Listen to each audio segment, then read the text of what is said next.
பாரீரருணோதயம் போ உதித்து வரும் இவர் யாரோ? பாரீரருணோதயம் போ உதித்து வரும் இவர் யாரோ? முகம் சூரியன் போல் பிரகாசம், சத்தம் பெருவெள்ள இரைச்சல் போல. முகம் சூரியன் போல் பிரகாசம், சத்தம் பெருவெள்ள இரைச்சல் போல. இயேசுவே ஆத்மநேசரே, சாரோனின் ரோஜாவும் லீலி புஷ்பமுமா, பதினாயிரங்களில் சிறந்தோ, பதினாயிரங்களில் சிறந்தோ. காட்டு மரங்களில் கிச்சிலி போ எந்த நேசரதோ நிற்கிறார். காட்டு மரங்களில் கிச்சிலி போ எந்த நேசரதோ நிற்கிறார். நாமம் ஊற்றுண்ட பரிமளமே, இன்பரசத்திலும் மதிமதுரம். நாமம் ஊற்றுண்ட பரிமளமே, இன்பரசத்திலும் மதிமதுரம். இயேசுவே ஆத்மநேசரே, சாரோனின் ரோஜாவும் லீலி புஷ்பமுமா, பதினாயிரங்களில் சிறந்தோ, பதினாயிரங்களில் சிறந்தோ. அவர் இடதுகையின் தலைக்கு வலக்கரத்தாலே தாங்குகிறார். அவர் இடதுகையின் தலைக்கு வலக்கரத்தாலே தாங்குகிறார். அவர் நேசத்தால் சோகமானே, என்னில் பரந்த கோடி நேசமே. அவர் நேசத்தால் சோகமானே, என்னில் பரந்த கோடி நேசமே. இயேசுவே ஆத்மநேசரே, சாரோனின் ரோஜாவும் லீலி புஷ்பமுமா, பதினாயிரங்களில் சிறந்தோ, பதினாயிரங்களில் சிறந்தோ. என் பிரியமே ரூபவதி, என்ன அழைத்திடும் என் வசத்தம். என் பிரியமே ரூபவதி, என்ன அழைத்திடும் என் வசத்தம். கேட்டு அவர் பின்னே ஓடிடுவே, அவர் சமூகத்தில் மகிழ்ந்திடுவே. கேட்டு அவர் பின்னே ஓடிடுவே, அவர் சமூகத்தில் மகிழ்ந்திடுவே. இயேசுவே ஆத்மநேசரே, சாரோனின் ரோஜாவும் லீலி புஷ்பமுமா, பதினாயிரங்களில் சிறந்தோ, பதினாயிரங்களில் சிறந்தோ. என் நேசரனுடையவரே, அவர் மார்பினில் சாய்ந்திடுவே. என் நேசரனுடையவரே, அவர் மார்பினில் சாய்ந்திடுவே.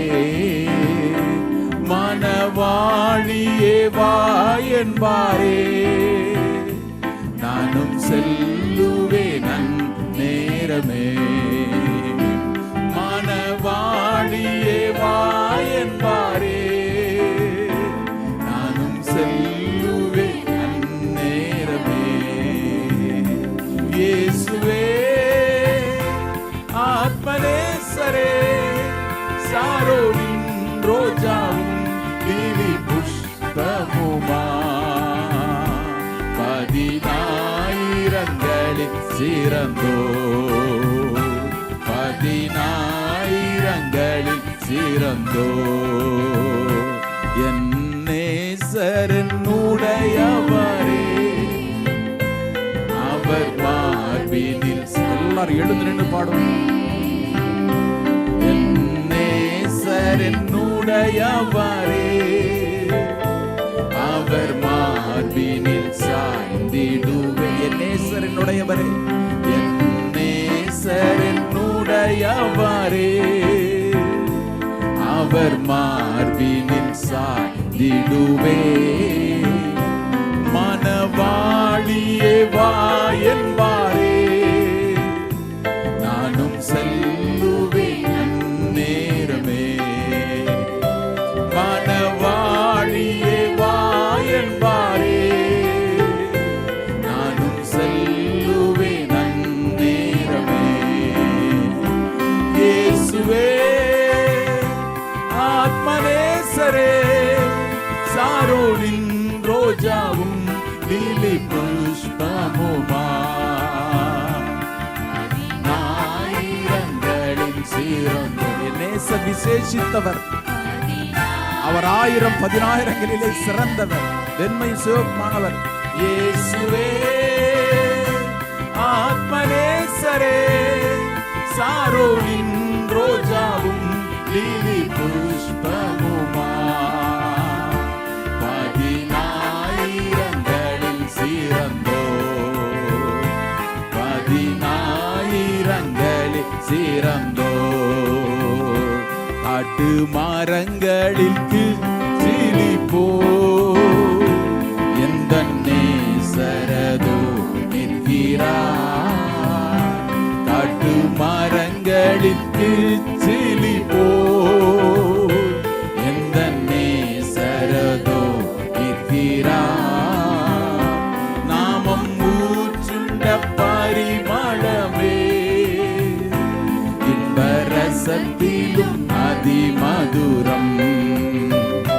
நாமம் ஊற்றுண்ட பரிமளமே, இன்பரசத்திலும் அதிமதுரம். இயேசுவே ஆத்மநேசரே, சாரோனின் ரோஜாவும் லீலி புஷ்பமுமா, பதினாயிரங்களில் சிறந்தோ, பதினாயிரங்களில் சிறந்த. அவர் இடதுகையின் தலைவி, அவர் இடதுகையின் தலைவி, வலக்கரத்தாலே தாங்குகிறார். அவர் இடதுகையின் தலைவி, வலக்கரத்தாலே தாங்குகிறார். அவர் நேசத்தால் சோகமானே, என்னில் பரந்த கோடி நேசமே. அவர் நேசத்தால் சோகமானே, என்னில் பரந்த கோடி நேசமே. இயேசுவே ஆத்மநேசரே, சாரோனின் ரோஜாவும் லீலி புஷ்பமுமா, பதினாயிரங்களில் சிறந்தோ, பதினாயிரங்களில் சிறந்தோ. ஹல்லேலூயா, ஹல்லேலூயா. நன்றி. நல்லா துதி. வாசிக்கலாம். எபேசியர் 4வது அதிகாரம் 30வது வசனம். Ephesians chapter 4 verse 30. வாசிக்கலாம். அன்றியும் நீங்கள் மீட்கப்படும் நாளுக்கென்று முத்திரையாக பெற்ற தேவனுடைய பரிசுத்த ஆவியை துக்கப்படுத்தாதிருங்கள். ஜெபிப்போம். கிருபையுள்ள நல்ல ஆண்டவரே, எங்களோடு கர்த்தர் பேசும். நீர் நல்லவர், எங்கள் நடுவில் உலாவுகிறீர். குமாரனுடைய சாயலுக்கு ஒப்பாய் இருப்பதற்கு எங்களை முன்குறித்து முன்னறிந்து அழைத்து இந்நாள் வரையில் நடத்தி வருகிறீர். உமக்கு நன்றி. அது சீக்கிரத்தில் இருக்கிற உம்முடைய வருகைக்கு என்று எங்களை ஆயத்தப்படுத்துவீராக. நாங்கள் கர்த்தருக்கு பிரியமானது என்னதென்று ஒவ்வொரு நாளும் பரிசோதித்து பார்க்க எங்களுக்கு கிருபை தாரும். இறங்க ஐயா, இன்றைக்கு உடைய வசனம் வல்லமையோடு கடந்து செல்ல உதவி செய்யும். அடியானுக்கு வேண்டிய கிருபை தாரும். இந்த இடம் முழுவதும் ரத்தம் தெளிக்கப்படட்டும். ஒவ்வொரு இருதயம் இன்றைக்கு பண்படுத்தப்படட்டும். நல்ல நிலத்தில் விதைக்கப்பட்ட விதைகளாய் இந்த வசனம் 100 மடங்கு பலன் கொடுக்கத்தக்கதாய் ஒவ்வொருடைய இருதயங்களும் கர்த்தர் பரிசுத்த ஆவியானவருடைய ஆளுகைகளாக கொண்டு வருகிறோம். இடையூறுகள் இடைஞ்செல்லாம் முற்றிலுமாக அப்புறப்படுத்தப்படட்டும். புல் உலர்ந்து பூ உதிரும், உடைய வசனமோ என்றென்றைக்கு நிலைத்திருக்குமே. நன்றி ஐயா. உடைய பிள்ளைகள் கொடுத்த காணிக்கையில கர்த்தனே அங்கீகரித்திருக்கிறீர். ஆசீர்வதியும். அவர்கள் அறிக்கையிட்டதன்படியே பெருக செய்யும். துதி கனமகிமையெல்லாம் ஒருவர் எடுக்கிறோம். மீட்பர் இயேசுவின் நாமத்திலே எங்களை தாழ்த்தி ஜெபிக்கிறோம் நல்ல பிதாவே, ஆமென். உட்காரும். கர்த்தருடைய பரிசுத்த நாமத்திற்கு மகிமை உண்டாவதாக. இன்றைக்கு தேவ செய்திக்கு நான் கொடுக்க விரும்புகிற தலைப்பு, grieve not the Holi spirit. பரிசுத்த ஆவியை துக்கப்படுத்தாதிருங்கள். கடந்த சில நாட்களாக இந்த ஒரு வசனம் அப்படி மனசில் அப்படியே ஓடிக்கிட்டே இருந்துச்சு. உட்காந்து அப்படி தியானிக்க துவங்கினேன். எனக்கு நிறைய காரியங்கள், ஆனால் இன்றைக்கி இந்த செய்தி என்னால் முடிக்க முடியாது. வரக்கூடிய நாட்களில் நம்ம அதை கண்டினியூ பண்ணலாம். ஆவியானவர் இன்றைக்கு என்னென்ன காரியங்கள் நம்மோடு பகிர்ந்து கொள்ள விரும்புகிறாரோ அவருடைய சித்தம் நிறைவேறட்டும். Grieve not the Holi spirit of God. Paul எபேசியருக்கு எழுதும் பொழுது இந்த காரியத்தை சொல்கிறார். நடுவில், அன்றையும் நீங்கள் மீட்கப்படும் நாளுக்கு என்று முத்திரையாக பெற்ற பரிசுத்த ஆவியை துக்கப்படுத்தாதிருங்கள். மெசேஜ் பைபிள் சொல்லுது, don't grieve God. Don't grieve காட்னே போட்டிருக்கு. Don't grieve God. Don't break his heart. His Holy Spirit moving and breathing in you is the most intimate part of your life, making you fit for himself. Don't take such a gift for granted. தேவனை துக்கப்படுத்தாதீர்கள், அவருடைய உள்ளத்தை உடைக்காதீர்கள். உங்களுக்குள் வாசம் பண்ணி செயல்பட்டு உங்களை உயிரோடு வைத்திருக்கிற அவருடைய பரிசுத்த ஆவியானவர் உங்கள் வாழ்க்கையின் மிகவும் நெருக்கமான அங்கமாக இருக்கிறார். அவர் உங்களை தமக்கு ஏற்றவர்களாக உருவாக்கி கொண்டிருக்கிறார். இப்படிப்பட்ட அரிய வரத்தை அற்பமா எண்ணி அலட்சியப்படுத்தாதீர்கள்.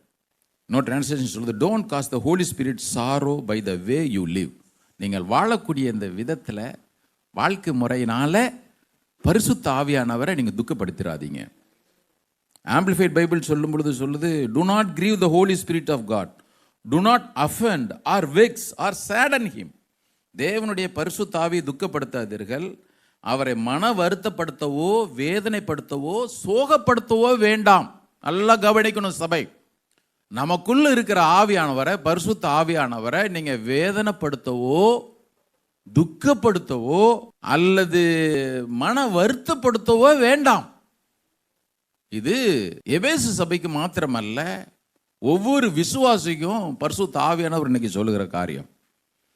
அப்போஸ்தலனாகிய பவுல் எபேசியருக்கு எழுதும் பொழுது, அவர் நம்ம என்றைக்கு நம்ம ரட்சிக்கப்பட்டோமோ அன்றைக்கே இந்த பரிசுத்த ஆவியானவரை தேவன் நமக்கு ஒரு சீலாக முத்திரையாக வைத்திருக்கிறார்.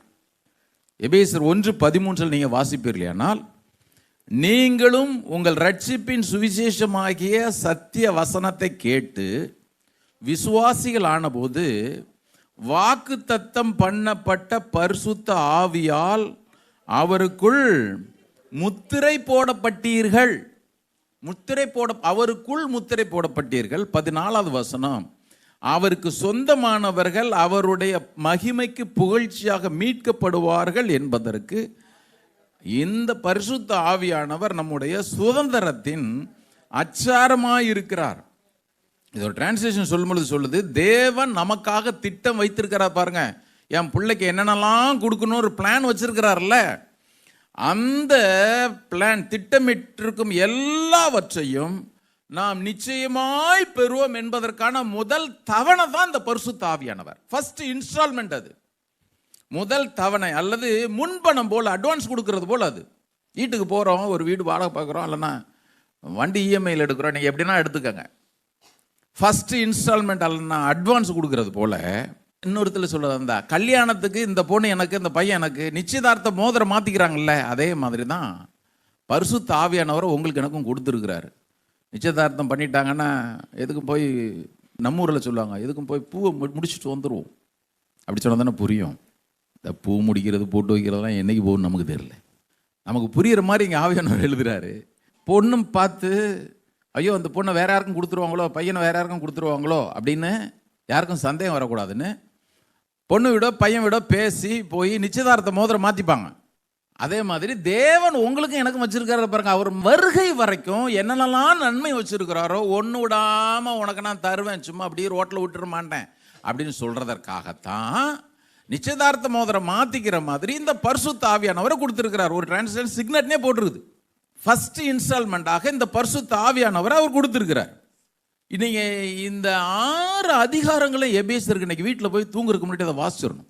வாசிக்கிறவங்க ஒரு அடியில் சொல்லுங்க, நல்ல கவனிங்க. இந்த 6 அதிகாரங்களை நீங்க போய் வாசிங்க.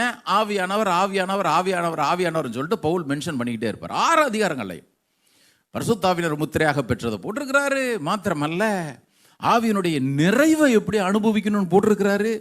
இது எல்லாவற்றையும் அவர் போட்டிருக்கிறாரு. ஏன் இந்த முத்திரை போடப்பட்டிருந்த வார்த்தையை அவர் அந்த இடத்துல யூஸ் பண்றாரு அப்படின்னா, அன்னைக்கு எபேசு பட்டணம் இந்த டிம்பர் ட்ரேட்ல ரொம்ப ஃபேமஸாக இருந்துச்சு. பெரிய பெரிய மரங்கள் அவங்க அங்கேருந்து எக்ஸ்போர்ட் பண்ணலை. ஆனால் அங்கே நிறையா தச்சர்கள், கார்பெண்டருங்க, வுட் ஒர்க்கெலாம் ரொம்ப ஃபேமஸ். பாருங்கள், பவுல் அவங்களுக்கு புரிகிற மாதிரியே தான் அதை எழுதுறார். ஸோ அன்னைக்கு அங்கே டிம்பர் ஒர்க்கு மாத்திரமல்ல, இந்த வுட் ஒர்க்ஸ்லாம் ரொம்ப ஃபேமஸ். கைவேலைப்பாடுகள்லாம் ரொம்ப நேர்த்தியாக இருக்கும். அதனால் அவங்க அங்கே நிறைய மரங்களை, பெரிய பெரிய மரங்களை வெட்டி கொண்டு வந்தாங்க. அங்கே கேஸ்டர் ரிவர், கேஸ்டர் நதி ஒன்று அங்கே இருந்துச்சு. அவங்க அதில் தான் பெரிய பெரிய மரங்களை எங்கே வாங்குறாங்களோ அங்கே பெரிய, நம்ம ஊர்லாம் லாரிங்களை ஏற்றிட்டு போகிற மாதிரி பெரிய பெரிய வுட்ஸ் அதெல்லாம் கொண்டு வந்து அதில் ஆற்றின் வழியாகத்தான் அவங்களுடைய டிரான்ஸ்போர்ட்டேஷன்லாம் இருந்துச்சு. தண்ணியிலே அப்படி இழுத்துட்டு வந்துடுறது ரொம்ப ஈஸி.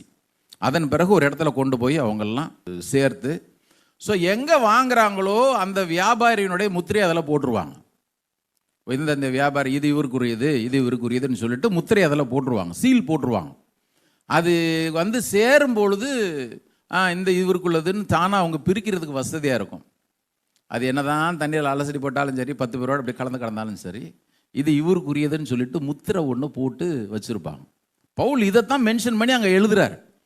நீங்கள் என்னைக்கு இயேசுவை இரட்சகராக ஏற்றுக்கொண்டீர்களோ, சுவிசேஷத்தை கேட்டீர்களோ, அன்னைக்கே அவருக்கு இருதயத்தை ஒப்பு கொடுத்த அன்னைக்கே நீங்களும் நானும் அவருடையவர்கள் என்கிற ஒரு சீல் மேலே போட்டார்.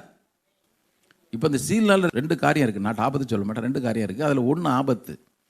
இந்த சீல் போட்ட வுட்டு இருக்க வேண்டிய இடத்துல இருக்கணும். அது கண்ட இடத்துல இந்த சீலோடு போயிருந்துச்சுன்னு வச்சுக்கிங்களேன், என்னடா இது அவருக்குள்ளது இங்கெல்லாம் சுத்துது. சீல் இருக்கிற சீல் வந்து என்ன சீல்? முத்திரை இருக்கிறது வந்து இயேசுனுடைய முத்திரை இருக்கு. பரிசுத்த ஆவியான முத்திரை தேவன் எனக்கு போட்ட முத்திரை. இந்த முத்திரையோட தியேட்டர் வாசல் நின்னுன்னு வச்சுக்கோங்க, பார்க்குறவங்க என்ன சொல்லுவாங்க? சொல்லுங்க பார்ப்போம். இது வார்த்தையின் வாசஸ்தலத்தில் இருக்கிறது இல்லை, ஆனால் இது தியேட்டர் வாசலில் நிற்கிது இந்த சீலோட. அப்படிதானே? சில பேர் நீங்கள் மாஸ்க்கை மாட்டிட்டு எங்கே போனாலும், இப்போலாம் எல்லா ஷாப்பிங் மால்லையும் தியேட்டர் ஓப்பன் பண்ணி வச்சுருக்காங்க, வசதியாக போச்சு. எங்கே போகிறீங்க? Shopping mall. அப்படி தலை காட்டு வந்துடுறது.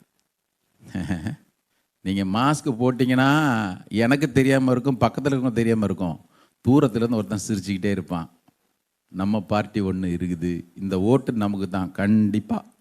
ஆனால் ஒருத்தர் உள்ளேருந்து துக்கப்பட்டுக்கிட்டே இருப்பார். நான் உங்களுக்கு சில வித்தியாசங்களை வேகமாக காட்டிடுறேன் பாருங்க. இந்த எபேசருக்கு பவுல் நிருபத்தை எழுதும் பொழுது எச்சரிக்கிறாரு, இந்த பாரு துக்கப்படுத்திடாத.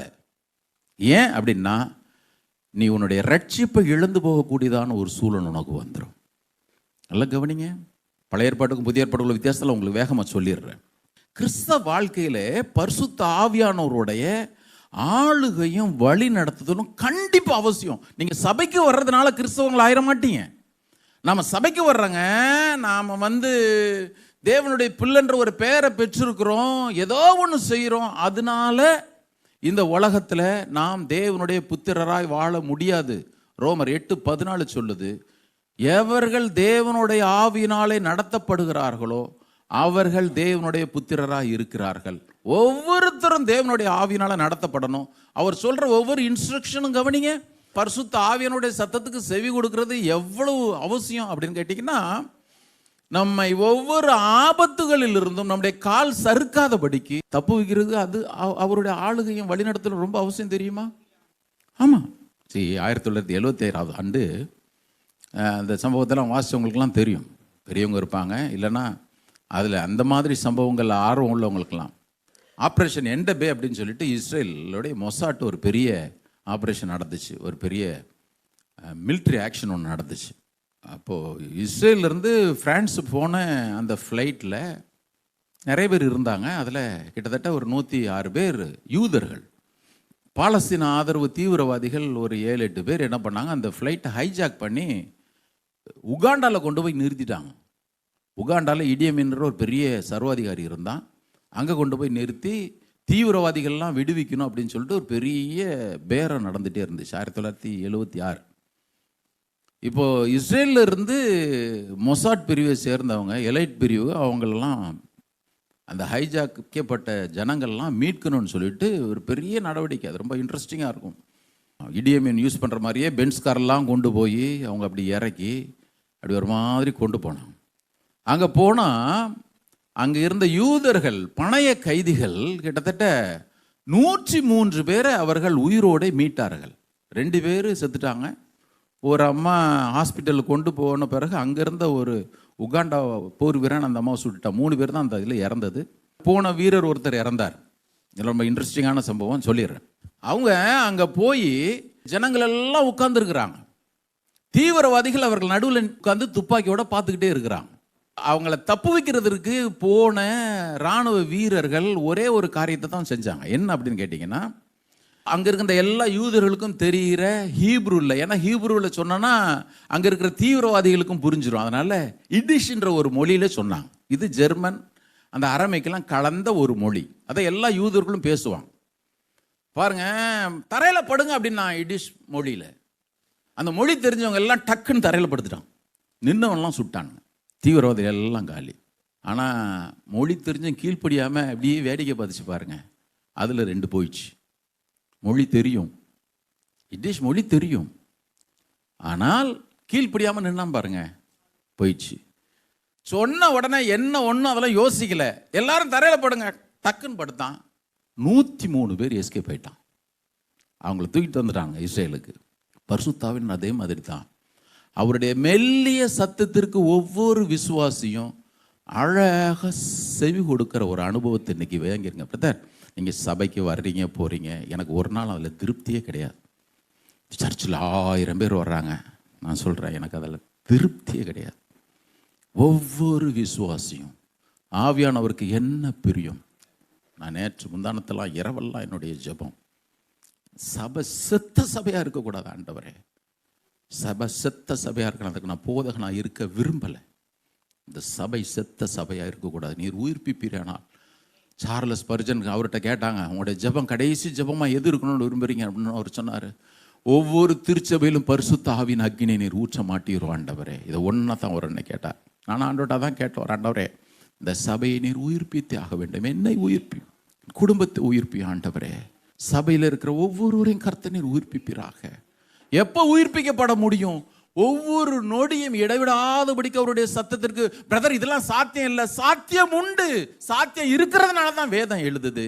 நீங்களும் நானும் உலகத்தில் எவ்வளவு பிஸியாக இருந்தாலும் அவராலே ரட்சிக்கப்பட்டிருக்க முடியுமே. ஆனால் 21ஆம் நூற்றாண்டில் உங்களை அவர் ரட்சித்தாரங்க, ரத்தத்தினால கழுவுனார, அது சாத்தியமே. ஆனால் அவருடைய சத்தத்திற்கு நீங்களும் நானும் செவி கொடுத்து அவருக்கு பிரியமாக நடப்பது 100% சாத்தியம். யார் அதில் சாக்கு போக்கு சொல்லவே முடியாது பாருங்க. இப்படி ஒரு ஒரு ஒரு க்ளோரியஸான எக்ஸ்பீரியன்ஸுக்கு தான் நீங்களும் நானும் வரணும்னு ஆண்டவர் விரும்புகிறார். இது இல்லைன்னு வச்சுக்கோங்களேன், நம்மை விட பரிதவிக்கப்படத்தக்க அந்த உலகத்தில் யாரும் இருக்கவே முடியாது. நான் சொல்கிறேன், அவர் சொல்கிறாரு, உனக்குள்ளே இருக்கிற ஆவியானவர் ஒரு நாள் கூட மனம் உடஞ்சிராதபடிக்கு உன்னுடைய வாழ்க்கை இருக்கட்டும். நிறைய பேருங்க இதை குறித்த புரிதலை இன்னைக்கு பாருங்க, சபையில் கூட பிதா குமாரன் பரிசுத்த ஆவியின் பெயராலே, இப்போ சில சபைகள்லாம் தந்தை மகன் தூய ஆவியின் பெயராலே. இந்த தூயன்ற வார்த்தை எனக்கு கொஞ்சம் சில நேரம் பாட்டில் அப்படி பாடிடுறோம். இந்த தூய்மை, தூயர் அப்படின்ற வேர்டை விட பரிசுத்தர் வேர்டு தான் ரொம்ப முக்கியம். சுத்த தமிழில் என்னமோ ரொம்ப குழப்பிட்டாங்க. இடத்த தூய்மையாக வச்சுருக்க பேர் தூய்மை. இதுக்கும் பரிசுத்தத்துக்கும் கம்பல் பண்ணவே முடியாது. கரெக்டு தானே? நான் நல்லா சுத்தமாக ட்ரெஸ் போட்டிருக்கலாம், தூய்மையாக இருக்கிறார் பஸ்டின் பிரதர், பரிசுத்தமாக இருக்கிறார்ன்ற ஒரு கேள்விக்குறி. இப்போ நம்ம அதுக்குள்ளே போக வேண்டாம். ஆனால் ஒவ்வொரு தேவ பிள்ளையும் அவருடைய ஆளுகையின் கீழாக வந்து விடுவது மிக மிக மிக மிக அவசியம் கிறிஸ்தவ வாழ்க்கையில். இது இன்றியமையாது. ஆனால் இன்னைக்கு நிறைய பேருக்கு பாருங்க, பரிசுத்த ஆவியானவர் குறித்து புரிதலே இல்லை. பிதா குமாரன் பரிசுத்த ஆவியானவர், அவங்க மூவரில் ஒருவர், ஒருவரில் மூவர், ஒரு 3 ஆஃபீஸஸ் இருக்கு. இந்த பரிசுத்த ஆவியானவர் அப்படி வர்றாரு. சில நேரத்தில் அபிஷேகத்தில் அப்படி நரம்புறோம். அது ஒவ்வொருத்தருக்கும் ஒவ்வொரு விதமாக இருக்குது, அதெல்லாம் இருக்குது. ஆனால் நிறைய பேருக்கு இந்த பரிசுத்த ஆவியானவர் யாரு, நான் இப்போ அதுக்குள்ளே போகலை, அதுக்கும் தனியாக ஒரு நாள் நம்ம பார்ப்போம். முடிச்சு அந்த பைபிள் ஸ்டடியில் நம்ம கவனிக்கலான்னு இருக்கிறோம். இந்த பரிசுத்த ஆவியானவர் யாருன்னு புரிந்து கொள்ளாமலே நிறைய கிறிஸ்தவங்க தேவனை ஆராதிச்சுட்டு தான் இருந்தாங்க. உதாரணத்திற்கு அப்போஸ்தலர் 19வது அதிகாரத்துக்கு வாங்க, ஆக்ட்ஸ் சாப்டர் 19. இன்ட்ரோடக்ஷன் அதை பார்த்துட்டு நம்ம உள்ளே போயிடலாம். ஆனால் செய்தி இன்னைக்கு கண்டிப்பாக முடிக்க முடியாது, இன்னொரு நாள் நம்ம பார்ப்போம். அப்போஸ்தலர் 19வது அதிகாரம். பவுல் இப்போ 3வது மிஷினரி பிரயாணம். அவர் எபேசுக்கு வர்றாரு. வரும்பொழுது பார்த்தீங்கன்னா, நான் வாசிக்கிற 1லிருந்து, அப்போலோ என்பவன் கொரிந்து பட்டணத்தில் இருக்கையில் பவுல் மேடான தேசங்கள் வழியாய் போய் எபேசுவுக்கு வந்தான். எபேசு கரெக்டா? அங்கே சில சீஷரை கண்டு, அன்னைக்கு இந்த குரூப்பில் இருந்தவங்க எல்லாருமே சீஷர் தான் சொன்னாங்க. முதல்ல சீஷர்கள் தான், அதுக்கப்புறம் தான் கிறிஸ்தவர்கள் பேர் வழங்கலாயிடுச்சு. சீஷரை கண்டு, நீங்கள் விசுவாசிகள் ஆனபோது பரிசுத்த ஆவியை பெற்றீர்களா என்று கேட்டான். அதற்கு அவர்கள், பரிசுத்த ஆவி உண்டென்பதை நாங்கள் கேள்விப்படவே இல்லை என்றார்கள். யார் தெரியுமா? சீஷர்கள். நல்ல கேரக்டர்லாம் நல்லா இருக்கு. சீஷர்ல இந்த 12 பேர் நினைச்சிட போறீங்க. ஆனால் உண்மையில் அந்த இடத்துல பார்த்தீங்கன்னா 12 பேர் தான் இருந்தாங்க. 12 பேர் தான் அந்த இடத்துலையும். 7வது வசனத்தை பார்த்தீங்கன்னா, அந்த மனுஷர் எல்லாரும் ஏறக்குறைய 12 பேராக இருந்தார்கள் தான் போட்டிருக்கு. ஒன்று அந்த 12 பேரை நினைச்சிட போறீங்க. எபேசுல இருந்த இந்த 12 பேர் கூட்டம் பரிசுத்தாவியை பெற்றிருக்கலான்னு கேட்ட உடனே, பரிசுத்தாவியானவர்னு இருக்கிறாருன்னு அவரை பற்றி கேள்விப்படவே இல்லை. இப்போ டவுட்டு, அப்படி நீ என்ன ஞானஸ்நானத்தை பெற்ற? நாங்கள் யோவான் கொடுத்த ஞானஸ்நானத்தை பெற்றோம். அப்படி சொல்கிறா, இல்லை, மனம் திரும்புதலுக்கு ஏற்று அவன் பிரசங்கம் பண்ணால் இப்போ ஏசு கிறிஸ்து நாமத்தினால ஞானஸ்நானம் பெறணும். இப்போ இது நிறைய பேர் இதை பிடிச்சிக்கிறது என்ன தெரியுமா? இதை பைபிள் ஸ்டடியில் பார்த்தோம், அதனால தான் பைபிள் ஸ்டடிக்கு வாங்கன்னு சொல்கிறது. நிறைய பேர் இயேசு நாமத்தினால ஞானஸ்நானம் கொடுக்குறேன், இயேசு நாமத்தினால ஞானஸ்நானம் கொடுக்குறேன். இயேசுவை சொல்கிற பிதா குமாரன் பரிசுத்த நாமத்தினால தான் ஞானஸ்நானம் கொடுக்கணும். இது என்ன சிம்பிள்ங்க. நீ யோவான் ஞானஸ்நானம் பெற்றியா, இயேசு ஞானஸ்நானம் பெற்றியா? யோவான் ஞானஸ்நானம் பெற்றேன், இயேசு நாமத்தினால் ஞானஸ்நானத்தை பெறுன்னு சொல்லி கொடுத்தாங்க. இதுதான் அர்த்தம். அங்கே அவங்க டாக்டரினை மாற்றவே இல்லை. இதை இந்த பின்னணியை புரிஞ்சுக்கிட்டா அந்த வசனத்தினுடைய ஆழம் புரியும். கவனிங்க, இப்போ பரிசுத்த ஆவியானவர் உண்டுன்னு எங்களுக்கு தெரியவே தெரியாது, ஆனால் நாங்கள் தேவனை ஆராதிக்கிறோம். ஆண்டவர் இயேசு நம்மோடு இருக்கும்படியாக பரிசுத்த ஆவியானவரை நமக்குள்ள தந்திருக்கிறாரு. அதனால தான் பரிசுத்த ஆவியினுடைய நிறைவை ஒவ்வொருவரும் பெறுவது ரொம்ப அவசியம். இதுக்கெல்லாம் ஜெபம் பண்ணுங்க, குறிப்பாக வாலிப பிள்ளைகள். கவனிங்க, வாலிப பிள்ளைங்க, நீ உண்மையாக ஆண்டவருக்கு பிரியமாக வாழணும்னு விரும்புனா, அந்த விருப்பம் வரணும்ல, நீ ஆண்டவர்கிட்ட எனக்கு அபிஷேகம் வேணும் அப்படின்னு சொல்லிட்டு கேளுங்க. நான் இதையும் வேகமாக உங்களுக்கு சொல்லிடுறேன், ஏன்னா சில பேருக்கு தவறான புரிந்து கொள்ளுதல் இருக்கிறதுனால இதை சொல்லிடுறேன். இப்போ யோவான் 14வது அதிகாரத்திற்கு வாங்க. ஆண்டவர் இயேசு நமக்கு கொடுத்த வாக்கு தத்துவம், ஜான் சாப்டர் 14 16 17 ஆகிய வசனங்கள். என் நாமத்தினாலே நீங்கள் எதை கேட்டாலும் நான் அதை செய்வேன், நீங்கள் என்னிடத்தில் அன்பாக இருந்தால் என் கற்பனை கை கொள்ளுங்கள். 16 வாசிங்க. நான் பிதாவை வேண்டிக் கொள்ளுவேன், அப்பொழுது என்றென்றைக்கும் உங்களுடனே கூட இருக்கும்படிக்கு சத்திய ஆவியாகிய வேறொரு தேற்றரவாளனை அவர் உங்களுக்கு தந்தருளுவார். உலகம் அந்த சத்திய ஆவியானவரை காணாமலும் அறியாமலும் இருக்கிறபடியால் அவரை பெற்றுக்கொள்ள மாட்டாது. உலகத்துக்கு கிடையாது, அது பெற்றுக்கொள்ளாது. ஆனால் அவர் உங்களுக்கு கண்டிப்பா தருவார். அவர் உங்களுடனே வாசம் பண்ணி உங்களுக்குள்ளே இருப்பதால் நீங்கள் அவரை அறிவீர்கள். நீங்கள் அவரை அறிவீர்கள். அவர் சொல்றாரு, அவர் உங்களுடனே வாசம் பண்ணி உங்களுக்குள்ளே வாசமா இருப்பதால். ஒவ்வொரு வசனத்தையும் கவனிக்கணும் அப்படின்னு சொல்றேன். இதை குறித்த தெளிவான அறிவு எல்லாருக்குள்ளே இருக்கணும். இந்த பரிசுத்த ஆவியானவர் உங்களுடனே வாசம் பண்ணுகிறவர் மாத்திரமல்ல, உங்களுக்கு உள்ளே அவர் இருக்கிறார். அவர் இருப்பதால், இன்னும் அவர் வரல, இன்னும் அவர் கொடுக்கப்படலை. எப்போ கொடுக்கப்படுறாருன்றதை நான் அதை சொல்லிடுறேன். அப்படி யோவான் 7வது அதிகாரத்திற்கு வாங்க. ஜான் சாப்டர் 7 நான் வாசிக்கிறேன். இயேசு பண்டிகையின் கடைசி நாளிலே அவர் நின்று, 37வது வசனம். பண்டிகையின் கடைசி நாளாகிய பிரதான நாளிலே இயேசு நின்று சத்தமிட்டு, ஒருவன் தாகமாயிருந்தால் என்னிடத்தில் வந்து பானம் பண்ண கடவன், வேத வாக்கியம் சொல்லுகிறபடி என்னிடத்தில் விசுவாசமாய் இருக்கிறவன் எவனோ அவன் உள்ளத்திலிருந்து ஜீவ தண்ணீர் உள்ள நதிகள் ஓடும். ஜீவ தண்ணீர் உள்ள நதிகள் ஓடும் என்றார். தம்மை விசுவாசிக்கிறவர்கள் அடைய போகிற ஆவியை குறித்து இப்படி சொன்னார். இயேசு இன்னும் மகிமைப்படாது இருந்தபடியினால் பரிசுத்த ஆவி இன்னும் அருளப்படவில்லை. நல்ல ஒவ்வொரு வசனத்தையும் தெளிவாக பார்க்கணும். பரிசுத்த ஆவி இன்னும் அருளப்படவில்லை. பரிசுத்த ஆவி இன்னும் அருளப்படவில்லை.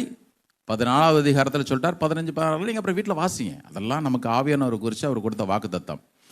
14வது அதிகாரத்தில் சொல்லிட்டாரு, என்றென்றைக்கும் உங்களோடு இருக்கக்கூடிய, உங்களுக்குள் இருக்கக்கூடிய சத்தியாவியாகிய தேற்றரவாளனை உங்களுக்கு அனுப்பிடுன்னு சொல்லிட்டார். இப்போ இயேசு அதற்கான நேரம் வந்துடுச்சு. அவர் மரித்தார், உயிரோடு எழுந்தார். இப்போ சீஷர்களுக்கு தரிசனமாகிறார். யோவான் 20வது அதிகாரம் வாங்க. John chapter 20. ஏன்னா இதெல்லாம் நிறைய பேருக்கு குழப்பம், விசுவாசிகளுக்கும் குழப்பம். யோவான் 20வது அதிகாரத்தில் இப்போ இயேசு சீஷர்கள் நடுவில் வந்து நிற்கிறாரு. நான் வாசிக்கிறேன் 19 இருந்து. வாரத்தின் முதலாள் நாளாகிய அன்றைய தினம் சாயங்கால வேளையிலே சீஷர்கள் கூடியிருந்த இடத்தில் யூதர்களுக்கு பயந்ததினால் கதவுகள் பூட்டியிருக்கையில் இயேசு வந்து நடுவே நின்று, உங்களுக்கு சமாதானம் என்றார். அவர் இப்படி சொல்லி தம்முடைய கைகளையும் விலாவையும் அவர்களுக்கு காண்பித்தார். சீஷர்கள் கர்த்தரை கண்டு சந்தோஷப்பட்டார்கள். இயேசு மறுபடியும் அவர்களை நோக்கி, உங்களுக்கு சமாதானம் உண்டாவதாக, பிதா என்னை அனுப்பினது போல நானும் உங்களை அனுப்புகிறேன் என்று சொல்லி அவர்கள் மேல் ஊதி பெற்றுக்கொள்ளுதீர்கள் சொல்லல, பரிசுத்த ஆவியை பெற்றுக்கொள்ளுங்கள் சொல்லிட்டு சொல்றார். எவர்களுடைய பாவங்களை மன்னிக்கிறீர்களோ அவைகள் அவர்களுக்கு. ஏன் இது எவ்வளவு பெரிய அதிகாரம் பாருங்களேன். இயேசு திமிர்வாதக்காரனை பார்த்தே, உன் பாவங்கள் உனக்கு மன்னிக்கப்பட்டன, எழுந்து உன் படிக்க எடுத்துக்கொண்டு போனார். எல்லாரும் சொல்லிட்டார், பாவங்களை மன்னிக்கிறது இவன் யார்? தேவன் ஒருத்தர் தானே பாவங்களை மன்னிக்க முடியும். இயேசு சொன்னார், பூமியில பாவங்களை மன்னிக்கிறதுக்கு மனுஷகுமாரனுக்கு அதிகாரம் உண்டு. இப்ப இயேசு பாருங்க, பிரதர் உங்களுக்கு எனக்கு ஆண்டவர் எவ்வளோ பெரிய பாக்கியத்தில் கொடுத்துருக்கிறார் பாருங்க. எஸ்பெஷலி ஊழியம் செய்கிறவங்க யாராக இருந்தாலும். அதனால தான் இந்த லிஸ்ட்டுக்குள்ளே நீங்கள்லாம் வந்துடணும். இப்போ வாசிங்க அந்த வசனத்தை. 23வது வசனம். எவர்களுடைய பாவங்களை யார் மன்னிக்கிறார்களா? சீசரில் பார்த்து சொல்றார், நீங்க மன்னிக்கிறீர்களோ அவைகள் அவர்களுக்கு மன்னிக்கப்படும். எவர்களுடைய பாவங்களை மன்னியாதிருக்கிறீர்களோ அவர்களுக்கு மன்னிக்கப்படாதிருக்கும் என்றார். சரி, இது அப்புறம் பாடு. இப்ப இயேசு அவர்கள் மேல் ஊதி, நீங்கள் பரிசுத்த ஆவியை பெற்றுக்கொள்ளுங்கள். அந்த நிமிஷத்திலே அவர்களுக்குள்ளாக ரட்சிப்பும் வந்துச்சு, பரிசுத்த ஆவியானவருடைய கிரியை வந்துச்சு. நல்லா கவனிங்க. அதனாலதான் 1வது அதிகாரத்தில் எபேசியர்ல வாசிச்சோம். பவுல் சொல்லும் பொழுது சொல்றாரு, நீங்கள் சுவிசேஷத்தை கேட்டு விசுவாசிகள் ஆன பொழுது பரிசுத்த ஆவியினாலே அவராலே முத்திரை போடப்பட்டீர்கள். எல்லாரும் கையை வைத்து சொல்லுங்க, நான் முத்திரை போடப்பட்டிருக்கிறேன். இதெல்லாம் சந்தோஷமா சொல்லணுங்க. என் மேல ஒரு முத்திரை போட்டு வச்சிருக்கிறார். ஆமென். என் மேல ஒரு முத்திரை, ராஜ முத்திரை என் மேல இருக்குது. சின்ன பிள்ளைகள் இருக்கும் பொழுது எங்க அம்மா ஒரு ஜபம் சொல்லி தருவாங்க. 4 பக்கமும் சிலுவை போட்டுட்டு. ஏன்னா இப்போ பயம். எந்த ஊரில் எங்கன்னா தூரத்தில் கோயில் கூட உடுக்கடிச்சிருந்தேன்னா உடனே பயம் வந்துடும். கிராமம்லாம் இருட்டாக இருக்கும். உடனே சிலுவை போட்டு, இயேசுவின் சிலுவை, யூதா கோத்திரத்து சிங்கம், பிசாசின் மேல் ஜெயம் கொண்டார், அல்லேலூயா, ஏதோ அந்த மாதிரி சொல்லுவாங்க. ராஜமுத்திரை ஏதோ ஒன்று சொல்லுவாங்க. இருக்கிறது ஓட்டாங்கண்ணி தான், ஓடுது, மண் ஓடு தான். ஒரு நாள் அப்படி தான் பிசாசு வந்தானா கதை. அப்போ எங்கள் அம்மாலாம் சொன்ன கதை. பிசாசு வந்தானா, இது போட்ட சிலுவையினால தூரத்துலேயே நின்னானா.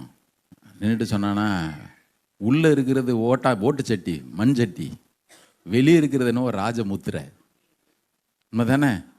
ஆமாம், ராஜமுத்திரை நமக்கு இருக்குது. அதனால் நல்லா சந்தோஷப்படுங்க. அதெல்லாம் உணர்வு இருந்தால் தான் பிசாசை பார்த்துட்டே, இங்கே பாரு ராஜமுத்திரை இருக்குது. போலீஸ்காரர் இப்படி தான் நிற்பார். ஆனால் கவர்மெண்ட் ஆஃப் தமிழ்நாடு முத்திரை இருக்கிறதுனால யாரும் அவர் மேலே கை வைக்கிறது இல்லை. நில்லுனா நிற்கும், வண்டி போனால் போகும். ஏன் சொல்லுங்க? முத்திரை, ராஜ முத்திரை இருக்கிறதுனால. நல்ல கவனிங்க, முத்திரை போடப்பட்டிருக்கிறோம். இப்போ இயேசு அவர்கள் மேல் ஊதின உடனே பரிசுத்த ஆவியை பெற்றுக்கிட்டாங்க. அப்போது பரிசுத்தாவின் அபிஷேகத்தை கேளுங்க, அபிஷேகத்தை கேளுங்க அப்படின்னீங்களே. அப்போஸ்தலர் நடவடிக்கைகள் 2வது அதிகாரத்தில் பரிசுத்த ஆவியை பெற்ற இவர்கள், நல்ல கவனிங்க, இயேசு உயிரோடு எழுந்து பரிசுத்த ஆவியை தங்களுக்குள் இருக்க பெற்ற அவர்கள், அப்போஸ்தலர் 2வது அதிகாரத்தில் infilling of the Holi spirit with evidence of speaking in tongues, பரிசுத்த ஆவியானவருடைய அந்த நிறவை பொங்கி வழிகிற அனுபவத்தை அவர்கள் தொடர்ந்து பெற்றுக்கொண்டே இருந்தார்கள். ஒரு அலையிலே சொல்லுவோமா, சில பாஸ்டர் என்னத்துமா சொல்லுவாங்க, பெந்தேகோஸ்தே அன்னைக்கு அபிஷேகத்தை பெற்றுட்டு இல்லை, ஒரு முறை அபிஷேகத்தை பெற்ற பிறகு மறுபடியும் என்னத்தினே அபிஷேகத்தை தாத்தான்னு கேட்டுட்டு இருக்கிற பிரதர். நான் உங்களுக்கு திரும்ப சொல்றேன், இந்த பரிசுத்த ஆவியானவருடைய நிறைவுன்றது ஒவ்வொரு நாளும் நம்ம கேட்கணும். ஒவ்வொரு நாளும் என்ன நிரப்பு ஆண்டவரே, என்ன நிரப்பும். நான் ரட்சிக்கப்பட்டது பரிசுத்த ஆவியானவர் எனக்குள்ள வந்ததுனால தான் நான் ரட்சிக்கப்பட்டேன். ஆனால் அவருடைய நிறைவு என்பது எனக்கு வேணும். ஆனால் உங்களுக்கு சில வசனங்களை சொல்கிறேன். 2வது அதிகாரத்தில் பரிசுத்த ஆவியானவர்கள் மேல் ஏராளமாக தாராளமாக ஊற்றப்பட்டார், நல்லா நிறைஞ்சிட்டாங்க. இப்போ 4வது அதிகாரம் 31வது வசனத்துக்கு வாங்க. அது அப்போஸ்தலர் நடவடிக்கைகள் 2வது அதிகாரத்தில் நிரப்பிட்டார். பெந்தேகோஸ்தே நாளன்று எல்லார் மேலும் அக்னிமயமான நாவுகள் அங்கே இறங்கி வருது. அவர்கள் எல்லாரும் அந்நிய பாஷையில் பேசுகிறாங்க, பற்பல பாஷைகளை பேசுகிறாங்க. இப்போ 4வது அதிகாரம் 31வது வசனத்தில் நீங்கள் வாசிங்கன்னா, அவர்கள் ஜெபம் பண்ண, இது வேற அனுபவம், கரெக்டா? இது வேற பீரியட். அவர்கள் ஜெபம் பண்ணின போது அவர்கள் கூடியிருந்த இடம் அசைந்தது, அவர்கள் எல்லாரும் பரிசுத்த ஆவியினால் நிரப்பப்பட்டு. ஏங்க 2வது அதிகாரத்தில் தான் நடந்துச்சு, ஏன் மறுபடியும் இங்கே 4வது அதிகாரத்தில்? இது ஒவ்வொரு நாளும் நீங்கள் நானும் பெற்று அனுபவிக்க வேண்டிய ஒரு அனுபவம். புரியுதா, புரியல உங்களுக்கு? அவர்கள் நிரப்பப்பட்டு தேவ வசனத்தை தைரியமாக சொன்னார்கள். அதனால தான் ஒவ்வொரு விசுவாசம் கேட்கணும், ஆண்டவரே என்ன நிரப்புங்க. ஏன் ஆராதனைக்கு நேரத்தோட வரணும்? நல்ல கவனிங்க, ஆராதனைக்கு ஏன் நேரத்தோட வரணும்? ஆராதனை வேலையிலே தேவன் தம்முடைய ஆவியினாலே நம்மை நிரப்புவார். ஆமென். தேவன் தம்முடைய ஆவியினாலே நம்ம நிரப்பும் பொழுது, அபிஷேகத்தை நம்ம மேலே ஊற்றும் பொழுது, நம்முடைய வாழ்க்கையில் நமக்கு கண்ணுக்கு தெரியாமல் எத்தனை தடைகளை பிசாசானவங்க கொண்டு வந்தாலும் அவைகள் எல்லாம் நெருப்பு பட்ட நூல் போல அருந்து போகும். ஆமென். அன்னைக்கு எனக்கு சுகம் கிடைக்கும், அன்னைக்கு எனக்கு விடுதலை உண்டு, அந்த வாரத்தில் எனக்கு தேவையான பலன் உண்டு. அவைகளில் ஒன்றையும் கூட நீங்கள் நானும் இழந்து போகவே கூடாது. அதனால தான் ஆராதனை நடக்கும் பொழுதே வந்துடணும், பாட்டு பாடும் பொழுதே வரணும். பாட்டு பாடும் பொழுதே தேவனுடைய மகிமன் பிரசனத்தை இறங்கி வர்றது எல்லாரும் உணர முடியும். ஆண்டவர்கிட்ட கேளுங்க, ஆண்டவரே ஒன்று கூடாமல் நான் மிஸ் பண்ணாமல் நான் பெற்றுக்கொள்ளணும் ஐயா. இன்றைக்கும் என்னோட ஜெபம், எனக்குன்னு வச்சிருக்க ஒன்று கூட நான் இழந்துடாமல் இருக்குன்னு எனக்கு உதவி செய்யும். ஹல்லேலூயா. இவரெல்லாம் நிரப்பப்பட்டார்கள். அப்படி வாங்க 13வது அதிகாரம். 2வது அதிகாரத்தில் அவர்களெல்லாம் நிரப்பப்பட்டாங்க. 13வது அதிகாரம் 4வது அதிகாரத்தில் நிரப்பப்பட்டாங்க. 13:52 வாங்க. சீஷர்கள் சந்தோஷத்தினாலும் பரிசுத்த ஆவியினாலும் மறுபடியும் கவனிங்க, மறுபடியும் அவர் நிரப்பப்பட்டார்கள். அவங்க நிரப்பப்பட்டாங்க. ஏன் 2வது அதிகாரத்தில் இருந்துச்சே, திரும்ப அந்த அனுபவம் வேணுமா? நான் சொல்கிறேன், பரிசுத்த ஆவியானவராலே நிரப்பப்படுகிற அனுபவத்தை ஓராண்டு காலை எழுந்தோன்னே இன்னைக்கு நிரப்பிடுங்க ஆண்டவரே. ஆமென். இன்னைக்கு என்ன நீங்கள் நிரப்புங்க, என்ன நீங்கள் நிரப்புங்க. ஒவ்வொரு நாளும் எனக்கு நீர் வேணும். இது தொடர்ச்சியாக நடக்கிற அனுபவங்கள். ஆனால் அப்போஸ்தலனாகிய பவுலுக்கு நீங்கள் பார்த்தீங்கன்னா, அப்போஸ்தலர் 9வது அதிகாரம் 17வது வசனத்தில் அண்ணனையா போய் அவனுக்கு சொல்லும்போது, நீ பரிசுத்த ஆவியினால நிரப்பப்படும்படிக்கு தான் கர்த்தரை அனுப்புனார். நீ நிரம்பி இருக்கணும் பவுலே. கர்த்தருக்கு சோத்திரம். அவன் சாவர வரைக்கும் நிரம்பியே இருந்தான். அவனை சிறைச்சாலையின் அனுபவம் ஒன்றும் செய்ய முடியல. ஏன்? அவன் நிரப்பப்பட்டிருந்தான். அவனுடைய நிர்வாணம் அவனை ஒன்றும் செய்ய முடியல. ஏன்? நிரப்பப்பட்டிருந்தான். கடலில் விபத்தில் கடந்தான், அவனை ஒன்றுமே பாதிக்க முடியல. ஏன்? அவன் பரிசுத்த ஆவியானவராலே நிரப்பப்பட்டிருந்தான். அவன் காவலறையிலே வாங்கின அடிகள் அவனை ஒன்றும் செய்ய முடியல. அவன் மரணத்திற்கு குறிக்கப்பட்டிருந்த பொழுதும், தலை போகுன்னு சொல்லும் பொழுதும், கிறிஸ்து எனக்கு ஜீவன், சாவு எனக்கு ஆதாயம் அவனால் சொல்ல முடிஞ்சது. காரணம் என்னன்னா, அவன் ஒவ்வொரு நொடியும் பரிசுத்த ஆவியானவராலே நிரப்பப்பட்டவனாக இருந்தான். கர்த்தருக்கு ஸ்தோத்திரம். இன்னைக்கு கவனிங்க, இந்த அனுபவம்லாம் எனக்கு இருந்துச்சுன்னா தானே, உள்ள இருந்தால் தானே சிக்னல் கரெக்டாக எடுக்கும். சொல்கிறவங்களுக்கு புரியுதா? உள்ள இருந்தால் தானே. நான் கவனி, என்னைக்கு ஆண்டவரை ரட்சகராக ஏற்றுக்கொள்கிறோமோ நம்முடைய அனுபவமே வேற அனுபவமாக மாறிடும். மாறலைன்னா நீ ஏற்றுக்கலன்னு அர்த்தம். சர்ச்சுக்குள்ளே வர்றோம், எப்படி பிரதர் ரட்சிக்கப்பட்டீங்க? நான் அடிக்கடி சொல்கிறது பாருங்கள். எப்படி பிரதர் ரட்சிக்கப்பட்டீங்க? கல்யாணத்துக்கு போனேன், பாஸ்டர் கல்யாணம் நடத்த வைக்கணும்னா ஞானஸ்நானம் எடுக்கணுன்னாரு, தப்புன்னு முங்கிட்டேன். இப்போது நான் கிறிஸ்டியன். கிடையவே கிடையாது. ஞானஸ்நானம் எடுத்ததுனால ஒருத்தன் கிறிஸ்தவன்னா அதுக்கும் நான் வரல, கிடையாது. மனம் திரும்பி இயேசு உள்ளத்தில் ஏற்றுக்கிட்டணும் மட்டும்தான். வாசிக்கலாமா? அப்பவுமே அவனுடைய மொத்த அனுபவம் மாறிடுது பாருங்க. 1 கொரிந்தியர் 6வது அதிகாரம் 19 நான் வாசிக்கிறேன்.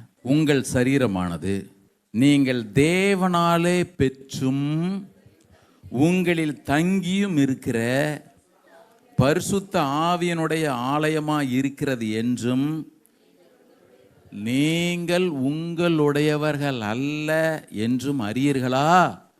கிரயத்துக்கு கொள்ளப்பட்டீர்களே, ஆகையால் தேவனுக்கு உடையவைகளாகிய இந்த சரீரம் யாருடையது?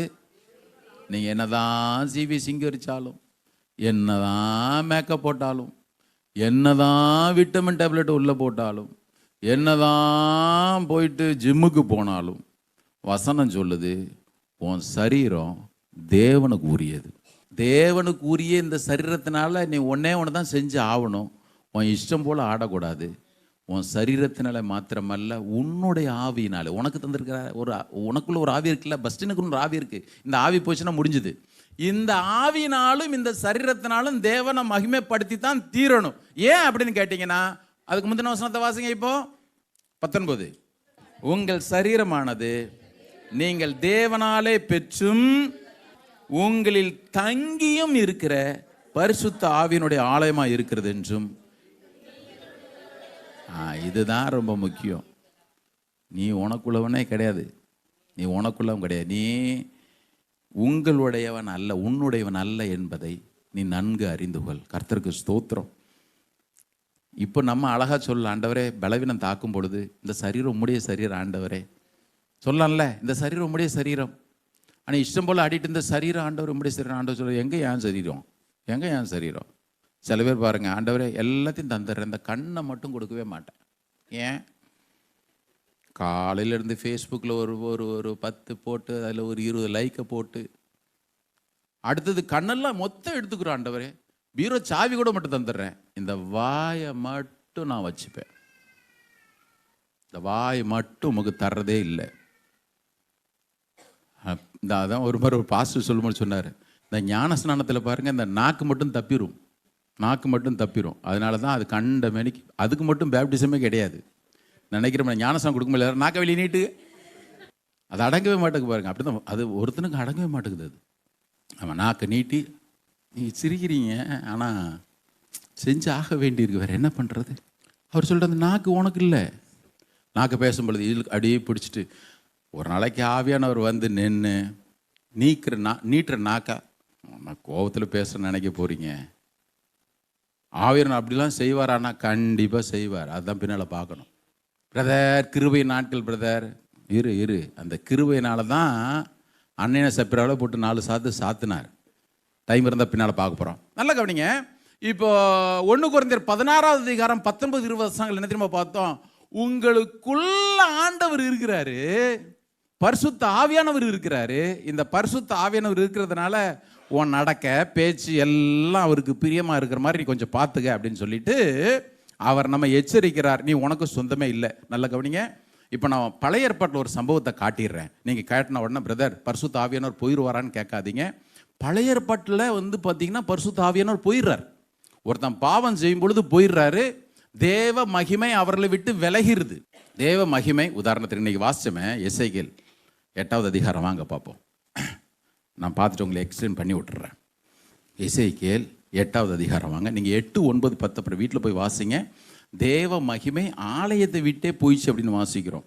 ஏன் அப்படின்னு கேட்டிங்கன்னா, ஆலயத்துக்குள்ள, இந்த ஆலயத்துக்குள்ள, இப்போ அந்த ஆலயத்தை விட்டுருக்கேன், கட்டணம் அந்த ஆலயத்தை விட்டுருங்க. இப்போதான் நம்ம வாசிச்சோம் 1 கொரிந்தியர் 6வது அதிகாரம் 19-20 நீங்கள் தேவனுடைய ஆலயமாக இருக்கிறீங்கன்னு சொல்லுங்க. நான் தேவனுடைய ஆலயமாக இருக்கிறேன். நான் தைரியமாக சொல்லுங்க, நான் தேவனுடைய ஆலயமாக இருக்கிறேன். தேவனுடைய ஆவியானவர் எனக்குள் வாசம் பண்ணுகிறார், எனக்குள் வாசம் பண்ணுகிறார். ஆமென். இப்போ பாருங்க, அப்படி ஒரு பிக்சர் ஒன்று உங்களுக்கு காட்டுறேன் பாருங்க. 8வது அதிகாரம் வாங்க. எசேக்கியேல் 8வது அதிகாரம். எசேக்கியேல் சாப்டர் 8. ஆண்டவர் எசேக்கியேலை கூப்பிட்டு சொல்றாரு, மனுபுத்திரனே கொஞ்சம் இங்கே வா, நீ ஆலயன்னு பேசிட்டு இருக்கிற, இந்த ஆலயத்துக்குள்ள என்ன கூத்துலாம் நடக்குது பாரு அப்படின்னு பார்த்தீங்கன்னா 4வது வசனத்திலிருந்து நான் வாசிக்கிறேன். எல்லாரும் எடுங்க. இதோ நான் பள்ளத்தாக்கிலே கண்டிருந்த தரிசனத்துக்கு சரியாக இஸ்ரவேலின் தேவனுடைய மகிமை அங்கே விளங்கினது. எல்லாரும் பைபிள் எடுங்க. அவர் என்னை பார்த்து, மனுபுத்திரனே, உன் கண்களை ஏறெடுத்து வடக்கே பார் என்றார். அப்பொழுது நான் என் கண்களை ஏறெடுத்து வடக்கே பார்த்தேன். இதோ பலிபீடத்தின் வாசலுக்கு வடக்கே பார்த்தேன். அதனுடைய வாசல் நடையிலே எரிச்சல் உண்டாக்குற, ஆண்டவர் வார்த்தை சொல்லுங்க, எரிச்சல் உண்டாக்குகிற அந்த விக்கிரகம் இருந்தது. அவர் என்னை நோக்கி, மனுபுத்திரனே, அவர்கள் செய்கிறதை காண்கிறாயா? அடுத்ததான் ரொம்ப துக்கம் பாருங்க. வாசிங்க அந்த வசனத்தை. என் பரிசுத்த ஸ்தலத்தை விட்டு, ஏன் பரிசுத்த ஸ்தலம்? ஏன் பரிசுத்த ஸ்தலங்க? ஏன் பரிசுத்த ஸ்தலம்? பேரு தேவனுடைய ஆலயம். என் பரிசுத்த ஸ்தலத்தை விட்டு என்னை தூரமாய் போக பண்ணும்படியான இஸ்ரவேல் வம்சத்தார் இங்கே செய்கிற மிகுந்த அருவருப்புகளை காண்கிறாய் அல்லவா? இதிலும் அதிக அருவருப்புகளை காண்பாய். என்ட்ரன்ஸ்ல விக்கிரகம் இருக்குது. நல்லா கவனிங்க. அப்படி ஆவிக்குரிய புறம் உங்களுக்கு காட்டுறேன். என்ட்ரன்ஸ்ல இருக்குது. ஆண்டவருக்கு கோபம், எரிச்சல். அவர் ஆலயத்துக்குள்ள அவர் இருக்கிறதுக்கு அவருக்கு எரிச்சல் பாருங்க. அப்போ எப்படி இருக்கும்? நீங்கள் சர்ச்சை விட்டுருங்க. இப்போ நம்முடைய இருதயம் தான் தேவனுடைய ஆலயம். அப்படி தானே வாசித்தோம்? 6:19 அப்படி தானே வாசித்தோம். 1 கொரிந்தியர்ல. இப்போ நான் ஆலயம், இப்போ என்ட்ரன்ஸில் ஒரு விக்கிரகம் இருக்குது. அப்படி உள்ளே போங்க. ஒவ்வொரு காரியமும் வித்தியாசமாக இருக்கும். 7வது வசனத்தை பாருங்க. என்னை பிரகாரத்தின் வாசலுக்கு கொண்டு போனார். அப்பொழுது இதோ சுவரில் ஒரு துவாரத்தை கண்டேன். அவர் என்னை நோக்கி, மனுபுத்திரனே, நீ சுவரிலே துவாரமிடு என்றார். நான் சுவரிலே ஒரு துவாரம் இட்டபோது, ஓட்ட ஒன்று போட்டபோது இதோ ஒரு வாசல் இருந்தது. அவர் என்னை பார்த்து, நீ உள்ளே போய் அவர்கள் இங்கே செய்கிற கொடிய அருவருப்புகளை பார் என்றார். நான் உள்ளே போய் பார்த்தபோது இதோ சகலவித ஊரும் பிராணிகளும் அருவருப்புமான மிருகங்களுமாகிய இவைகளின் சுரூபங்களும் இஸ்ரவேல் வம்சத்தாருடைய நரகலான சகல விக்கிரகங்களும் சுவரிலே சுற்றிலும் சித்திரம் தீட்டப்பட்டிருந்தன. வாசல்ல விக்கிரகம் பிரதர். அதனால தான் சொல்கிறேன், சகல விக்கிரகங்களும் தேவனுக்கு எதெல்லாம் பிரியம் இல்லையோ அதெல்லாம் நம்முடைய இருதயங்களை விட்டு அகற்றப்படுறது ரொம்ப முக்கியம். ரொம்ப முக்கியம் பாருங்க. ஆண்டவர் சொல்கிறார், ஏன் பரிசுத்த ஸ்தலத்தை விட்டு நானே ஓடிடுறப்பான்னு சொல்லக்கூடிய அளவுக்கு உங்களோட லைஃப் இருக்குது. என்ன இருந்துச்சு? நடையில் விக்கிரகம் இருந்துச்சு. அப்படி பாரு அப்படின்னு கேட்டிங்கன்னா, அப்படி உள்ள எல்லாம் அப்படியே சோரில் ஒட்டிகிட்டு இருக்குது. ஆண்டவர் இதையும் பார்த்துட்டு எவ்வளோ வேதனைப்படுவார் பாருங்க. அப்படியே உள்ள வாங்க. 11வது வசனம். இஸ்ரவேல் வம்சத்தாரின் மூப்பரில் 70 பேரும் அவர்களின் நடுவிலே சாப்பானுடைய குமாரனாகிய எசனியாவும் அவனவன் தன் கையிலே தன் தூப கலசத்தை பிடித்து கொண்டு அவைகளுக்கு முன்பாக நின்றார்கள். தூப வர்க்கத்தினால் மிகுந்த புகை வெளியிருந்து பார்க்குறவங்களாம் நினைப்பாங்க, ஓ, ஆண்டவருக்கு அங்கே பலி செலுத்தப்படுது, தூபம் காட்டப்படுது. 12வது வசனம். அப்பொழுது அவர் என்னை நோக்கி, மனுபுத்திரனே, இஸ்ரவேல் வம்சத்தாரின் மூப்பர்கள் அந்தகாரத்திலே அவரவர் தங்கள் விக்கிரகங்களின் சித்திர வினோத அறைகளில் செய்கிறது நீ கண்டாயா? கர்த்தர் எங்களை பார்க்கிறதில்லை, கர்த்தர் தேசத்தை கைவிட்டார் என்று சொல்லுகிறார்களே என்றார். இவ்வளவுதான் பண்ணிட்டு இப்படிலாம் பேசுறானே. கர்த்தர் என்ன கைவிட்டாரு, ஆண்டவர் என்ன கண்டுக்கிறதே இல்லை. முதல்ல உள்ள அப்படி கொஞ்சம் ஆராய்ஞ்சு பாரு. எந்த நடையில் விக்கிரகம் இருக்குது, எந்த சுவத்தில் என்னென்ன விக்கிரக சித்திரங்கள்லாம் தீர்க்கப்பட்டிருக்கிறது. 13வது வசனம் கவனிங்க. பின்னும் அவர்கள் செய்கிற அதிக அருவருப்புகளை இன்னும் காண்பாய் என்று அவர் என்னுடனே சொல்லி என்னை கர்த்தருடைய ஆலயத்து வடக்கு வாசலின் நடையிலே கொண்டு போனார். அங்கே தம்மூசுக்காக அழுது கொண்டிருக்கிற ஸ்திரீகள். அங்கே கொஞ்சம் பேர் உட்காந்து தம்மூஸ்ன்றது சுமேரிய கடவுள்கள். சுமேரிய நாகரிகத்தெல்லாம் அன்னைக்கு பார்த்தீங்கன்னா அதுக்குன்னு ஒரு விக்கிரகத்தை வச்சாங்க. எதுக்கு விக்கிரகம் அப்படின்னு கேட்டிங்கன்னா, ஒன்று குழந்தை பாக்கியம் கிடைக்கணும்னு சொல்லிட்டு தொட்டில் கட்டி போடுறது. ரெண்டாவது என்ன கேட்டிங்கன்னா, இப்போ வறட்சி வந்துருச்சுன்னா, ஐயோ அந்த கடவுள் செத்துட்டாரு, மழை வரும்பொழுது மறுபடியும் இந்த கடவுள் உயிரோடு வந்துடுறாருன்னு சொல்லிட்டு அதுக்காக. இப்போ விக்கிரகங்கள் உள்ள இல்லை. நல்லா கவனிங்க. பரிசுத்த ஸ்தலத்துக்குள்ள விக்கிரகம் இல்லை, எழுத்தின்படி இல்லை, ஆனால் சடங்காச்சாரம் மாத்திரம் நடந்துக்கிட்டே இருக்கு. தம்மூசுக்காக உட்காந்து அழுதுகிட்டே இருக்கிறாங்க. இதுவும் இருக்கு பிரதர், கவனிங்க. இன்னைக்கு எத்தனை பேர் அமாவாசை பௌர்ணமி பார்க்குறீங்களா இல்லையா? சொல்லுங்க பார்ப்போம். கல்யாணத்துக்கு தான் வரும் கரெக்டாக. என்கிட்டே சொல்லுவாங்க, பிரதர் அப்படி பார்த்து அப்படி ஒரு வியாழக்கிழமை வச்சுக்கலாமா, ஏன் வெள்ளிக்கிழமை வச்சுக்கிட்டானே, அப்படி புதன் ஏன் செவ்வாய்க்கிழமை வச்சுக்கிட்டானே இருக்கிறோமா? பிரதர் வெளியே இருக்கிற விக்கிரகம் தெரியாது பிரதர், ஆனால் மனசுக்குள்ள மட்டும் தம்மூசுக்காக உட்காந்து அழுதுகிட்டே நாள் பார்த்து. நாள் பார்க்குறவனுக்கும் அமாவாசை கணிக்கிறவங்களுக்கும் ஐயோன்னு வேதம் சொல்லுது. இருக்கிறோமா இல்லையா? நீங்கள் மீட்கப்படும் நாளுக்கு என்று முத்திரையாக பெற்ற பரிசுத்த ஆவியினர் துக்கப்படுத்தாதீங்க. இவங்களுக்கு விக்கிரகம் இல்லை, ஆனால் எதையோ ஒன்று நினச்சிக்கிட்டு அப்படியே தம்முசுக்காக அழுதுகிட்டே இருந்தாங்களாம். தம்முசுக்காக அழுதுகிட்டே இருந்தாங்க. சுமேரே கடவுள்கள் நினச்சி இஸ்ரவேலர்கள் அழுதுகிட்டு இருந்தாங்க. ஆண்டவர் சொல்கிறாரு, எனக்கு ரொம்ப அருவருப்பாக இருக்குது, நான் என் பரிசுத்தை விட்டு ஸ்தலத்தை விட்டு நான் போயிட போகிறேன். அப்படியே மறுபடியும் உள்ளே போனீங்கன்னா அங்கே ஒரு கூட்டம். அடுத்து என்னென்னு பார்த்தீங்கன்னா சூரிய நமஸ்காரம் பண்ணிகிட்டு இருந்தாங்க. சங்கீதம் 148 இன்னைக்கு கூட வாசிச்ச 3 சூரிய சந்திரரே அவரை துதியுங்கள், பிரகாசமுள்ள நட்சத்திரங்களே அவரை துதியுங்கள். சூரியனை நீ அவரை துதின்னு வசனம் சொல்லுது. ஆனால் இந்த சூரியனை பார்த்து சில பேருக்கெல்லாம் பழக்க தோஷம் இப்படி வந்துடும் பாருங்க, டப்புன்னு வருதில்ல. ரட்சிக்கு முன்னாடி அது இருந்திருக்கும். எங்கேயாவது போகும்பொழுது, ஐயோ பிரதர் பழக்க தோஷம் பிரதர். ஆண்டவர் பாருங்க, நீங்கள் எழுத்தின்படியே செய்கிறதையும் அருவருக்கிறார், நீங்கள் மனதளவிலே செய்கிறதையும் அருவருக்கிறார். பிரதர், இன்னைக்கு பரிசுத்த ஆவியானவரை துக்கப்படுத்துகிற எத்தனை காரியங்கள் உங்களுக்கு இருக்குது சொல்லுங்க பாப்பா. ஆண்டவர் சொல்கிறார், நான் அப்படியே வெளியே போயிடலான்னு இருக்கிறேன், நான் போயிடுறேன். உண்மையில் பார்த்தீங்கன்னா இஸ்ரவேலுடைய அந்த மகிமை அவர்களை விட்டு போயிட்டு அப்படியே போயிடுச்சுன்னு அர்த்தம். அந்த 8, 9, 10 அதிகாரங்கள் நீங்கள் வீட்டில் போய் வாசிங்க. ஆண்டவர் ஒரு நாள் இதை விரும்புகிறதே இல்லை. வாசிக்கலாம். ரோமர் 8வது அதிகாரம், ரோமன்ஸ் சாப்டர் 8 5 வாசிப்போம். அன்றியும் மாம்சத்தின்படி நடக்கிறவர்கள் மாம்சத்துக்கு உரியவைகளை சிந்திக்கிறார்கள். வாசிங்களேன். ஆவியின்படி நடக்கிறவர்கள் ஆவிக்குரியவைகளை, அவன் சிந்தனையே அப்படிதான் இருக்கும், அவன் சிந்திக்கிறதே அப்படிதான் இருக்கும். ஆவிக்குரிய காரியங்களையே சிந்திச்சுட்டே இருப்பான். இதிலே புரிஞ்சிடும் அவன் மாம்சத்துக்குரியவனா ஆவிக்குரியவனா. மாம்ச சிந்தனை மரணம், தீர்ப்பு எழுதியாச்சு. ஆவியின் சிந்தையோ ஜீவனும் சமாதானமா.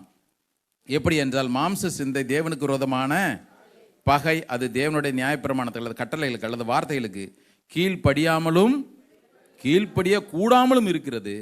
மாம்சத்துக்கு உட்பட்டவர்கள் தேவனுக்கு பிரியமாய் இருக்க மாட்டார்கள். தேவனுடைய ஆவி உங்களில் வாசமாய் இருந்தால் நீங்கள் மாம்சத்துக்கு உட்பட்டவர்களாய் இராமல் ஆவிக்கு உட்பட்டவர்களாய் இருப்பீர்கள். ஆமாம், நாம தான் நமக்கே மார்க்கு போட்டுக்கணும். அடுத்து சொல்றாரு, கிறிஸ்துவின் ஆவி இல்லாதவன் அவருடையவன் அல்ல. மேலும் கிறிஸ்து உங்களில் இருந்தால் சரீரமானது பாவத்து நிமித்தம் செத்ததாயும் ஆவியானது நீதி நிமித்தம் ஜீவன் உள்ளதாயும் இருக்கும். 12வது வசனம்.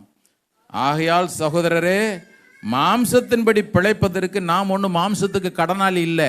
ஏன் இந்த மாம்சத்துக்கு நான் ஏன் கடன் பட்டுவோம்? சில பேர் நன்மை செஞ்சுதான் சொல்லுவாங்க, உனக்கு நான் ரொம்ப கடன் பட்டிருக்கிறேன். சொல்லுமா சொல்லக்கூடாதா? உங்களுக்கு ரொம்ப கடன் பட்டிருக்கிறேங்க. பவுல் சொல்றாரு, இந்த பாரு, நீ மாம்சத்துக்கு ஒன்றும் கடனாளி இல்லை. அந்த மாம்சம் உனக்கு என்னத்தை கொண்டு வந்துச்சு? அழிவை கொண்டு வந்துச்சு, சாவை கொண்டு வந்துச்சு. நீ யாருக்கு கடனாளியா இருக்கிற? தேவனுடைய ஆவியானவருக்கு கடனாளியா இருக்கிற. ஏன்? அவர் தான் உன்னை மீட்டெடுத்தாரு. நீ தேவனுக்கு கடனாளி. நீ மாம்சத்துக்கு ஒன்றும் அது இஷ்டத்துக்கு ஆடணும்னு அவசியமே இல்லை. ஐயோ மாம்சம் கோச்சுக்குமே, மாம்ச கிரியில் கோச்சுக்குமே நீ நினைக்க வேண்டிய அவசியமே இல்லை. அதுக்கு மூஞ்சல் அடிச்ச மாதிரி சொல்லி அனுப்பு. நீ மாம்சத்தின்படி நடக்கிறதற்கு மாம்சத்திற்கு கடனாளி அல்ல. 13வது வசனம். மாம்சத்தின்படி பிழைத்தால். இப்படிலாம் இன்னைக்கு யாருன்னா பிரசங்கம் பண்ணுவாங்களா? சொல்லுங்க பாப்போம். இப்படி என்ன ரொம்ப மோசமாக பேசுறாரு, என்ன ரொம்ப மோசமாகவே பேசுறாரு. பவுல் எழுதிட்டாரு, நீ மாம்சத்தின் படிச்சா செத்துருவே.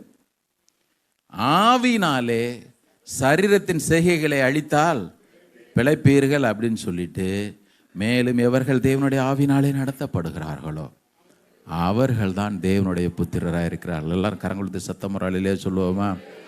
ஹல்லேலூயா, ஹல்லேலூயா, ஹல்லேலூயா.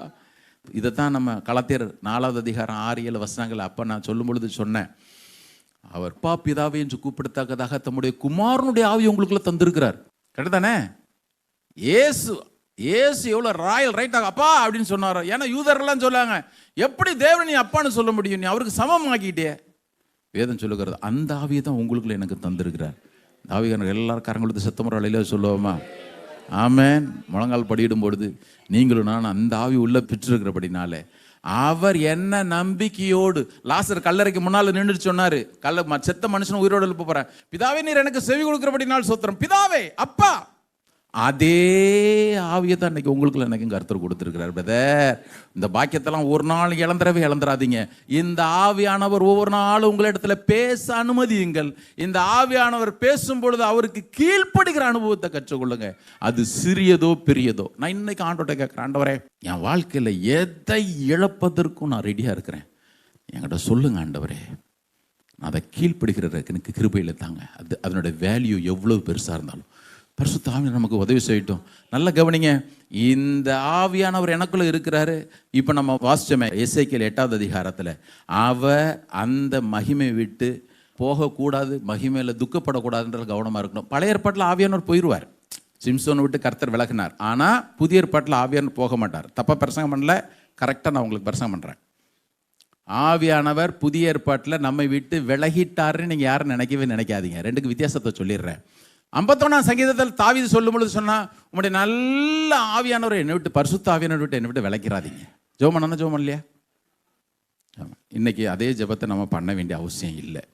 ஏன்னா ஆவியானவர் விளக்க மாட்டார். ஏன் விளக்க மாட்டாருன்னு நான் உங்களுக்கு காட்டிட்டேன். யோவான் 14வது அதிகாரத்தில் அவர் சொல்லும் பொழுது, என்றென்றைக்கும் உங்களோடு உங்களுக்குள் இருக்கிற ஆவியானவர், என்னைக்கும் அவர் வார்த்தையில் மாறவே மாட்டார். இப்போ பிரச்சனை என்ன தெரியுமா? உங்களுக்குள்ளும் எனக்குள்ளும் இருக்கிற ஆவியானவர் கம்ஃபர்டபுளாக இருக்கிறார். அதுதான் பிரச்சனை. கிறிஸ்தவனுக்கு இருக்கிற பிரச்சனையே இன்னைக்கு அதுதான். தேவன் உங்களுக்கு முன்பதாக வைக்கிற கேள்வியும் அதுதான். பிரதர் கவனிங்க, நீங்க இதை விரும்புறீங்களோ இல்லையோ, இன்றைக்கு ஆவியானவர் எனக்குள்ள கம்ஃபர்டபுளா இருக்கிறார். என்னுடைய பேச்சினால அவர் கம்ஃபர்டபுளா இருக்கிறாரா? என்னுடைய பார்வையினாலே, நான் செய்கிற செயல்களிலே அவர் ரொம்ப கம்ஃபர்டபுளா இருக்கிறாரா? எத்தனை பேருடைய வாழ்க்கையில் ஆண்டவர் அப்படியே துக்கத்தோட செயல்பட முடியாமல் உட்கார்ந்துட்டு இருக்கிறார் தெரியுமா? எத்தனை முறை அவர் பேசும் பொழுதெல்லாம் பேசாதீங்க, அமைதியாரும். சில பேர் வீட்டுக்காரங்களை சொல்லுவாங்க, மனைவியை சொல்லுவாங்க, கணவனை சொல்லுவாங்க, பேசாத, அமைதியாக இருக்கிறியா? மனைவியை சொல்லலாம், கணவனை சொல்லலாம். ஆவியானவரை சொல்கிற ரைட் நமக்கு கிடையவே கிடையாது. ஆனால் அன்றைக்கி நிறைய பேர் அதை சொல்லிட்டு தான் இருக்கிறோம் தெரியுமா? அதான் வேதம் சொல்கிற, நீங்கள் மீட்கப்படும் நாளுக்கு என்று முத்திரையாக பெற்ற பரிசுத்த ஆவியானவரை நீங்கள் துக்கப்படுத்தாதிருங்கள். உங்கள் பிஸ்னஸாக இருக்கட்டும், நீங்கள் பார்க்குற வேலையாக இருக்கட்டும், குடும்ப வாழ்க்கையாக இருக்கட்டும், உங்களுடைய கொடுக்கல் வாங்கலாக இருக்கட்டும், மற்றவங்களை பேசுகிற காரியமாக இருக்கட்டும், ஒவ்வொரு முறையும் ஆண்டவர்கிட்ட கேளுங்க, ஆண்டவரே எனக்கு உதவி செய்ய, ஆண்டவரே எனக்கு உதவி செய்யும். இன்றைக்கி பார்த்தோமே அப்போஸ்தலர் 5வது அதிகாரம், நிறைய காரியங்கள் பார்க்கணும். இந்த அப்போஸ்தலர் 5வது அதிகாரத்தில் நம்ம பார்த்தோம், அனனியா சப்பீரால்ன்ற 2 பேர். இவர்கள் பரிசுத்த ஆவியினிடத்திலே பொய் சொன்னவர்கள். சரியா? பரிசுத்த ஆவியினிடத்திலே, ஆமாம், பரிசுத்த ஆவியினர் துக்கப்பட்டதான், அந்த இடத்துல துக்கப்பட்டதான் செஞ்சார். பொய் சொல்ல தீர்மானித்த பொழுதே துக்கத்தோடு தான் இருந்திருப்பார். ஏன்? இவங்க சாதாரண ஆளுங்கன்னு கூட சொல்லிட முடியாது. இவங்க சாதாரண ஆளுங்கன்னு சொல்ல முடியாது. இவங்க அப்படி எப்படிப்பட்ட கூட்டத்தில் இருந்தாங்கன்னு நான் சொல்லிடுறேன். அப்படி 4வது அதிகாரத்திற்கு வாங்க. அதே அப்போஸ்தலர் நடவடிக்கைகள் 4வது அதிகாரம் சாப்டர் 4:31 வாசிங்க.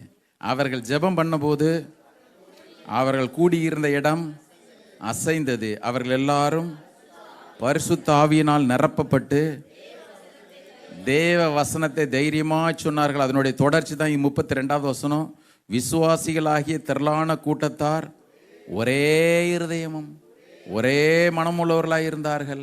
ஒருவனாயிலும் தனக்குள்ளவைகளிலே ஒன்றையும் தன்னுடையது என்று சொல்லவில்லை, சகலம் அவர்களுக்கு பொதுவாக இருந்தது. 33வது வசனம். கர்த்தராகிய இயேசுவின் உயிர்த்தெழுதலை குறித்து அப்போஸ்தலர்கள் மிகுந்த பலமாய் சாட்சி கொடுத்தார்கள். அவர்கள் எல்லார் மேலும் பூரண கிருபை உண்டாச்சு. இந்த கூட்டத்தில் இருந்த அனனியா சப்பீரால், இந்த கூட்டத்தில் இருந்த அனனியா சப்பீரால் நல்ல ஸ்பிரிட் ஃபீல்டு லைஃபோடு இருந்தவள். இவங்க 2 பேருக்கெல்லாம் கேடு என்ன வந்துச்சு? அனனியானா காட் இஸ் கிரேஷியஸ்னு அர்த்தம், கர்த்தர் கிருபை உள்ளவர். சப்பீரால்னு சொன்னால் பியூட்டிஃபுல்னு அர்த்தம். அவள் பியூட்டிஃபுல்லாக இருந்தாலே எனக்கு தெரியாது, ஆனால் பியூட்டிஃபுல் 2 பேரும். என்ன இவங்களுக்குள்ள பிரச்சனை என்ன தெரியுமா? ஆவியானவர் எப்போ துக்கப்படுவார்னு உங்களுக்கு சொல்லிடுறேன். நான் ஏற்கனவே இதை உங்களுக்கு சொல்லியிருக்கிறேன்.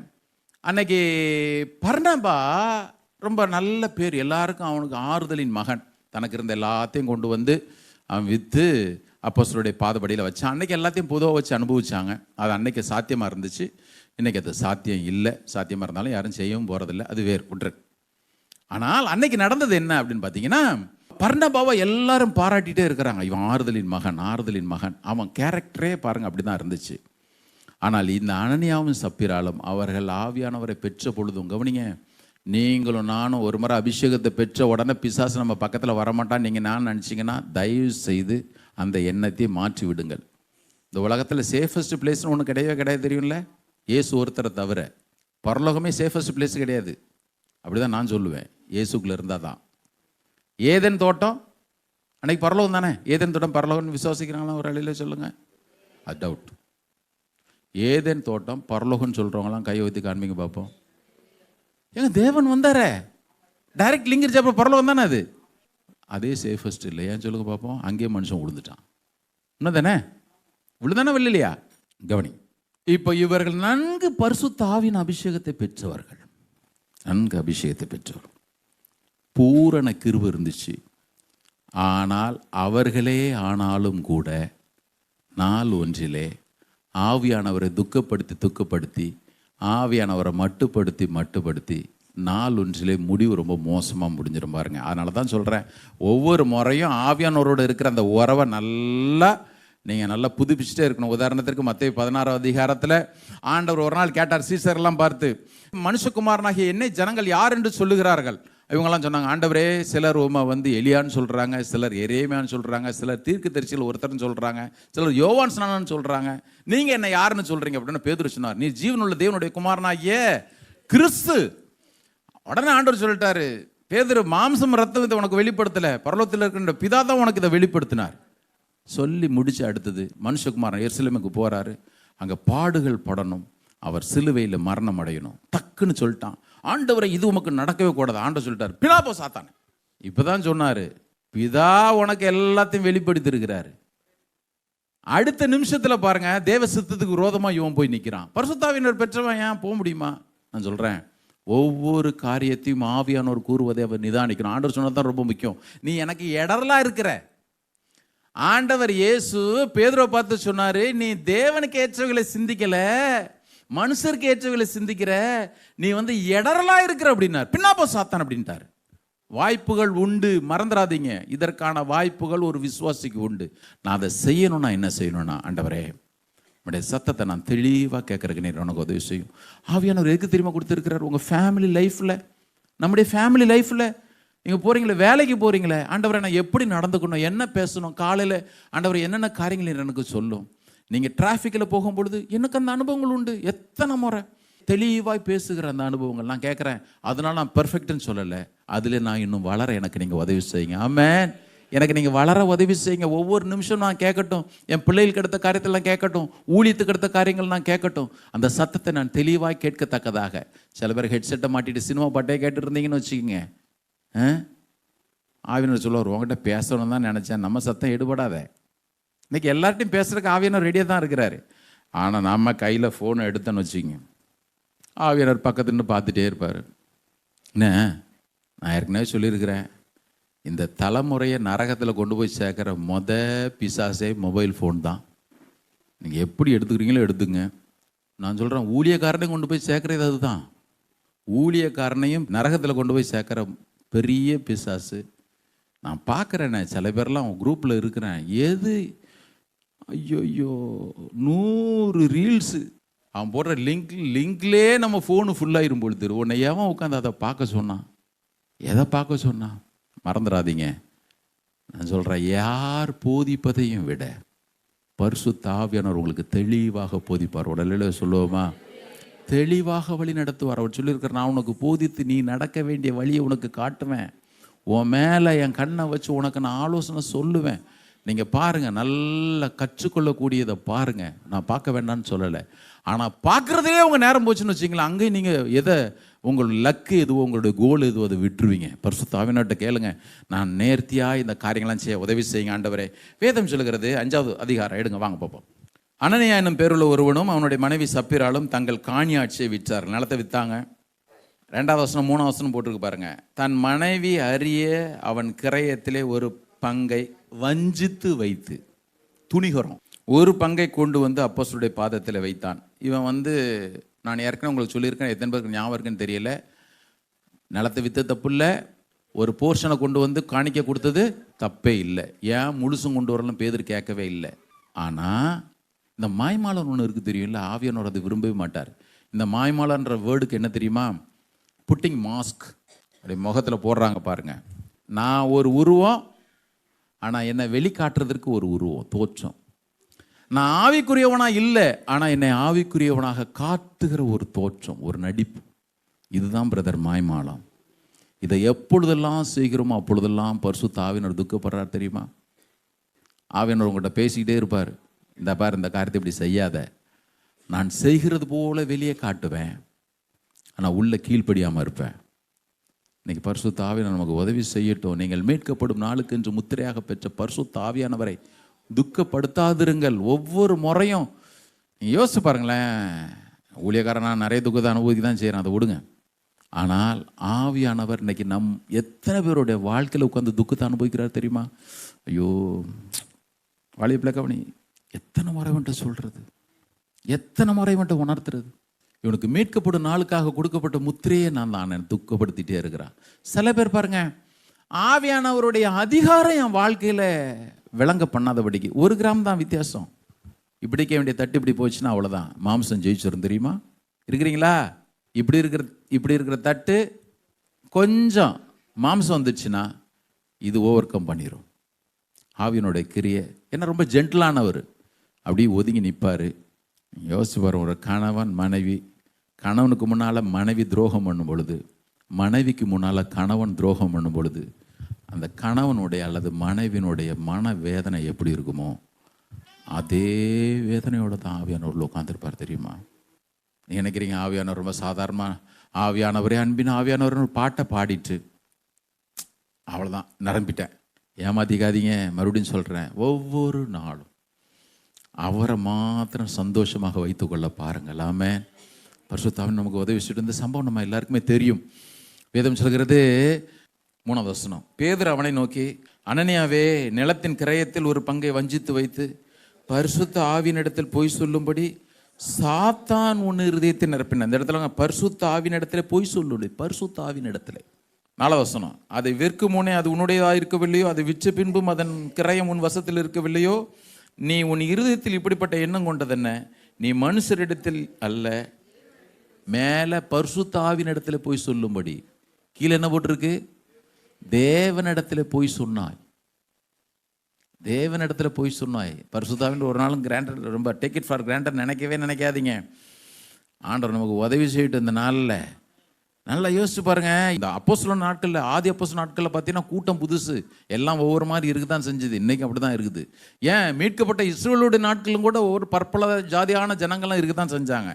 எவர்கள் எத்தனை டிஸ்டர்பன்ஸை கொண்டு வந்தாலும் அவருடைய சத்தத்திற்கு மாத்திரம் செவி கொடுக்கிறதற்கு நீங்கள் ஆண்டவருக்கு முற்றிலுமாக உங்கள் கரங்களை ஒப்பு கொடுத்துருங்க. ஆமென். இன்னைக்கு பரிசுத்த திருவிருந்தில் நம்ம பங்கு பெற போகிறோம். பரிசுத்த ஆவியானவர் ஏதோ சக்தி என்னைக்கோ வந்து நிரப்புறார் அப்படிலாம் இல்லை. ஒவ்வொரு நாளும் நமக்குள்ளாக இருக்கிறவர். பாவம் எவ்வளவு தீவிரமான என்பது பாருங்க, ஆண்டவர் முன்னால இருந்தே காட்டினார். வேதம் சொல்லுகிறது, தேவனிடத்தில் பொய் சொன்னாய் என்றான். 5வது வசனம், அனனியா இந்த வார்த்தைகளை கேட்கவே விழுந்து ஜீவனை விட்டான். இவைகளை கேள்விப்பட்ட யாவருக்கும் மிகுந்த பயம் உண்டாயிற்று. எங்க நாட்களில்? பழைய ஏற்பாடா புதிய ஏற்பாடா? பழைய ஏற்பாடா புதிய ஏற்பாடா? பின்னால் சப்பிரால் வரல, ஒன்றுமே தெரியாத மாதிரி ஆலயத்துக்கு லேட்டாக வர குவேட்ஸ்ன்னு நினைக்கிறேன். அனனியாஸ் கரெக்டாக அட்டண்டன்ஸ் போட்டார். இந்த மாதிரி லேட் கம்மர் நேரத்தோட வந்திருந்தா கூட, ஐயா நான் கையை தூக்கிடுறேன், ஆமாம் கொஞ்சம் இருக்கு பீரோவில், நான் சொன்னேன் இவர் தான் கேட்கல, ஏதோ ஒன்று அப்பம் போச்சுனாலும் மாட்டிகிட்டு இருப்பா. அது வேறு. உன் புருஷனை அடக்கம் பண்ண உடைய சத்தம் கேட்குது, அவளும் விழுந்தா ஜீவனோட்டா. பிரதர், ஆவியானோடைய சத்தத்திற்கு செவி கொடுக்காதவர்களுடைய வாழ்க்கையில தேவன் சில நேரத்தில் இப்படி தான் டீல் பண்ண வேண்டியிருக்கு. தெரியுமா? அப்படின்னு சொல்றேன். அனனியாவும் சப்பிராலும் நல்ல ஆவினால நிரப்பப்பட்ட கூட்டத்தில் இருந்தவங்க. ஆவியானவர் சொல்லியிருக்க மாட்டாரா நினைக்கிறீங்க? சொல்லியிருக்க மாட்டாரா? வேண்டாம், இது ஒரு முறை சொல்லுவார், 2வது வேண்டாம், 3வது மாம்சம் மேற்கொள்ளும். பாருங்க, நீங்கள் மாம்சத்தின்படி நடக்கிறவர்களாக இருந்தால் நீங்கள் தேவகுமாரனுக்கு சொந்தமானவர்கள் அல்ல. அப்படிதான் வசனம் சொல்லுது. வாங்க சில காரியங்கள் இன்னைக்கு கூட பாருங்க, நம்ம திருவிருந்தில் பங்கு பெற போறோம். முற்றிலுமாக நம்ம முற்றிலும் அர்ப்பணிப்போம். பரிசுத்த ஆவியானவர் உதவி செய்யட்டும். வாசிருங்களா சில வசனங்கள். அப்படி எபேசியர் 4வது அதிகாரம் வாங்க, எதெல்லாம் போட்டிருக்குதுன்னு 22லேருந்து நான் வாசிக்கிறேன். அந்தபடி முந்தின நடக்கைக்குரிய அந்தப்படி 5 இந்த வேர்டெல்லாம் வச்சுக்கங்க. அந்தப்படி முந்தின நடக்கைக்குரிய மோசம் போக்கும் இச்சைகளினாலே கெட்டு போகிற பழைய மனுஷனை நீங்கள் களைந்து போட்டு உங்கள் உள்ளத்திலே புதிதான ஆவியுள்ளவர்களாகி மெய்யான நீதியிலும் பரிசுத்தத்திலும் தேவனுடைய சாயலாக சிருஷ்டிக்கப்பட்ட புதிய மனுஷனை தரித்து கொள்ளுங்கள். 25வது அன்றியும், இது முக்கியம், ஆட் பண்ணிக்கிட்டே இருக்கிறார். நாம் ஒருவருக்கு ஒருவர் அவயங்களாய் இருக்கிறபடியால் பொய்யை களைந்து அவனவன் பிறனுடனே இதில் என்ன கஷ்டம் வந்து போச்சு? உண்மை பேசிட்டு போங்களேன், உண்மை பேசிட்டு போங்களேன், என்ன கிட்ட போச்சு? அடுத்தது பாருங்க, 26 வசனம். நீங்கள் கோபம் கொண்டாலும் பாவம் செய்யாதிருங்கள், சூரியன் அஸ்தமிக்கிறதுக்கு முன்னாக உங்கள் எரிச்சல் தனியே கடவுது. 27 வசனம். பிசாசுக்கு இடம் கொடாமலும் இருங்கள். 28 வசனம். திருடுகிறவன் இனி திருடாமல் குறைச்சல் உள்ளவனுக்கு கொடுக்கத்தக்கதாக தனக்கு உண்டாயிருக்கும்படி தன் கைகளினால் நலமான வேலை செய்து பிரயாசப்பட கடவன். 29 வசனம். கெட்ட வார்த்தை ஒன்றும் உங்கள் வாயிலிருந்து புறப்பட வேண்டாம், பக்தி விருத்திக்கு ஏதுவான நல்ல வார்த்தை உண்டானால். ஆமாம், இதை ஒரு டிரான்ஸ்லேஷன் போட்டிருக்கு, ரொம்ப அழுகி நாற்றம் எடுக்கிற வார்த்தைகளை பேசாதீங்கன்னு போட்டிருக்கு. அழுகி நாற்றம் எடுக்கிற வார்த்தைகள். நீங்கள் நினைக்கிறீங்க கெட்ட வார்த்தைன்னா அப்படி ரோட்டில் போகிறவங்களாம் பேசணும் அப்படின்னு நினைக்காதீங்க. சென்ட் அகஸ்டின் தெரியும்ல, அந்த நாட்களில் திருச்சபையில் பிதாக்களில் ஒருவராக எண்ணப்பட்டவர் சென்ட் அகஸ்டின். அவர் டைனிங் டேபிளுக்கு முன்னால் பெரிய போர்டு எழுதி போட்டிருப்பாராம், இங்கே இல்லாத சகோதரனை பற்றி அல்லது சகோதரியை பற்றி அவதூறாய் பேசுகிற எவரும் இந்த மேஜையில் வந்து அமர வேண்டாம். டைனிங் டேபிளில், ஏன்னா முக்கியமான இடம்லாம் இது. டைனிங் டேபிள், டீ குடிக்கிற இடம், ஃப்ரெண்ட்ஸுங்க கூடுற இடம்.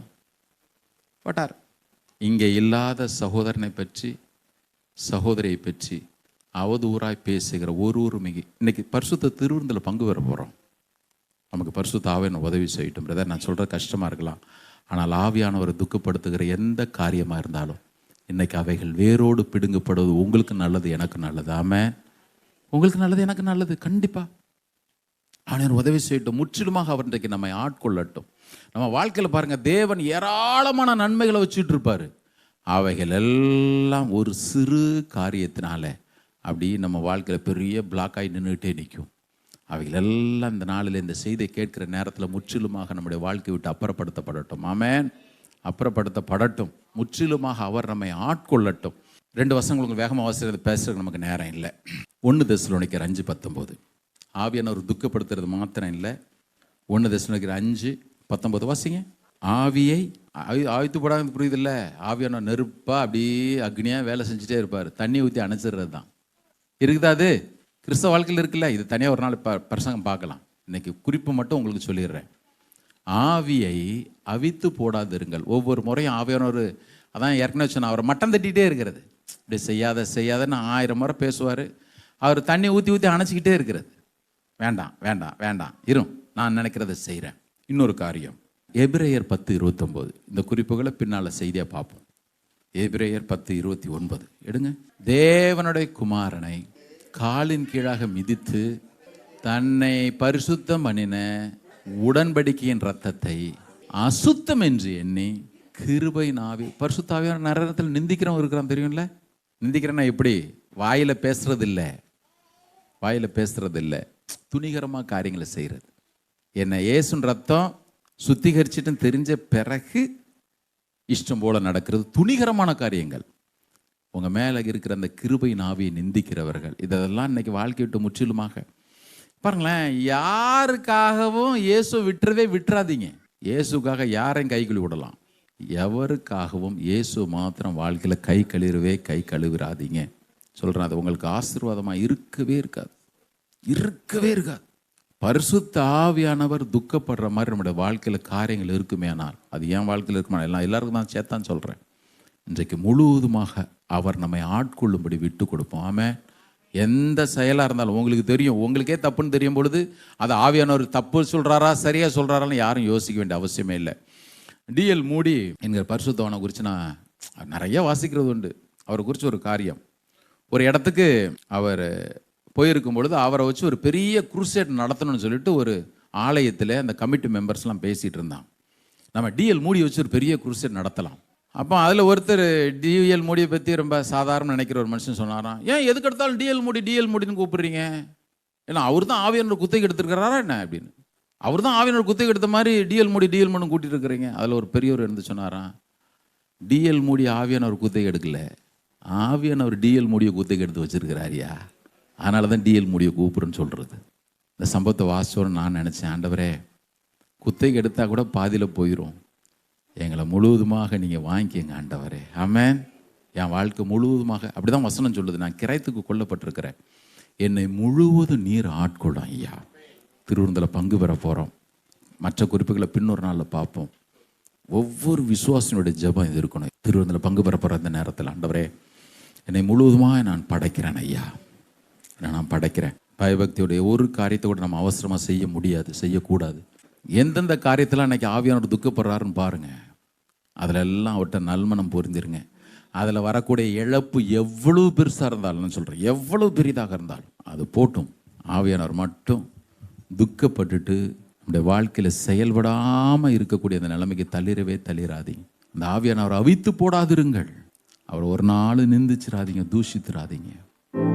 Thank you Lord, thank you Lord. ஆளுகை செய்யும்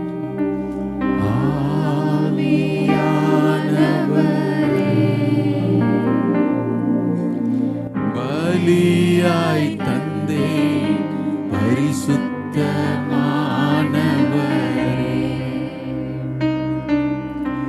ஆளுகை செய்யும் ஆவியானவரே, பலியாய் தந்தேன் பரிசுத்தமானவரே,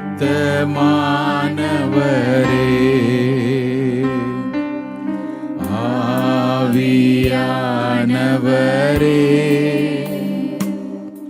என் ஆற்றலானவரே,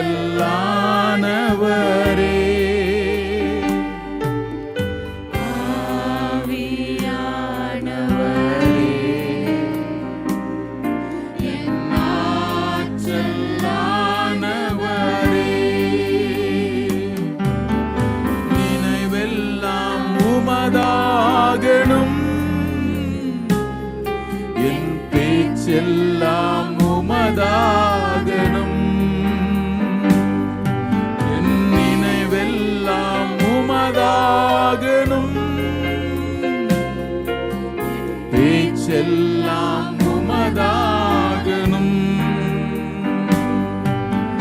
நாள் முழுதும் வழி நடத்தும், நாள் முழுதும் வழி நடத்தும், விருப்பம் செயல்படுத்தும், விருப்பம் செயல்படுத்தும், ஆளுகை செய்யும் ஆவியானவரே, பலியாய் தந்தே பரிசுத்தமானவரே,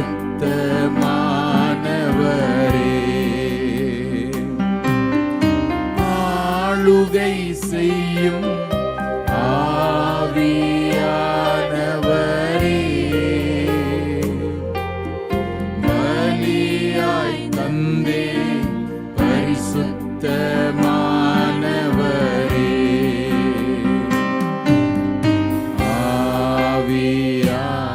ஆவியானவரே, என் ஆற்றலானவரே,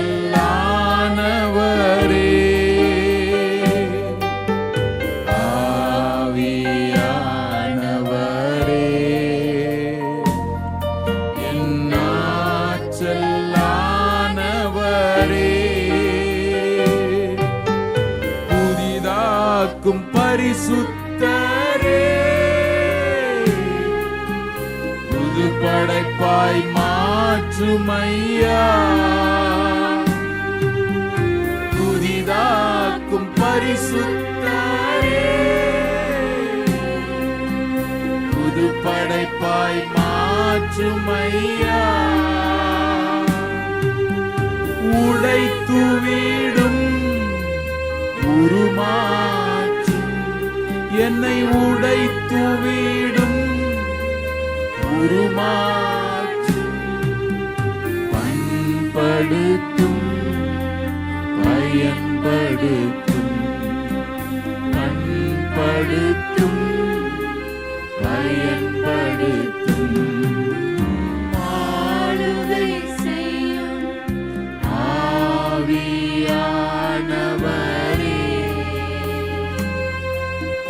பலியாய் தந்தேன் பரிசுத்தமானவரே,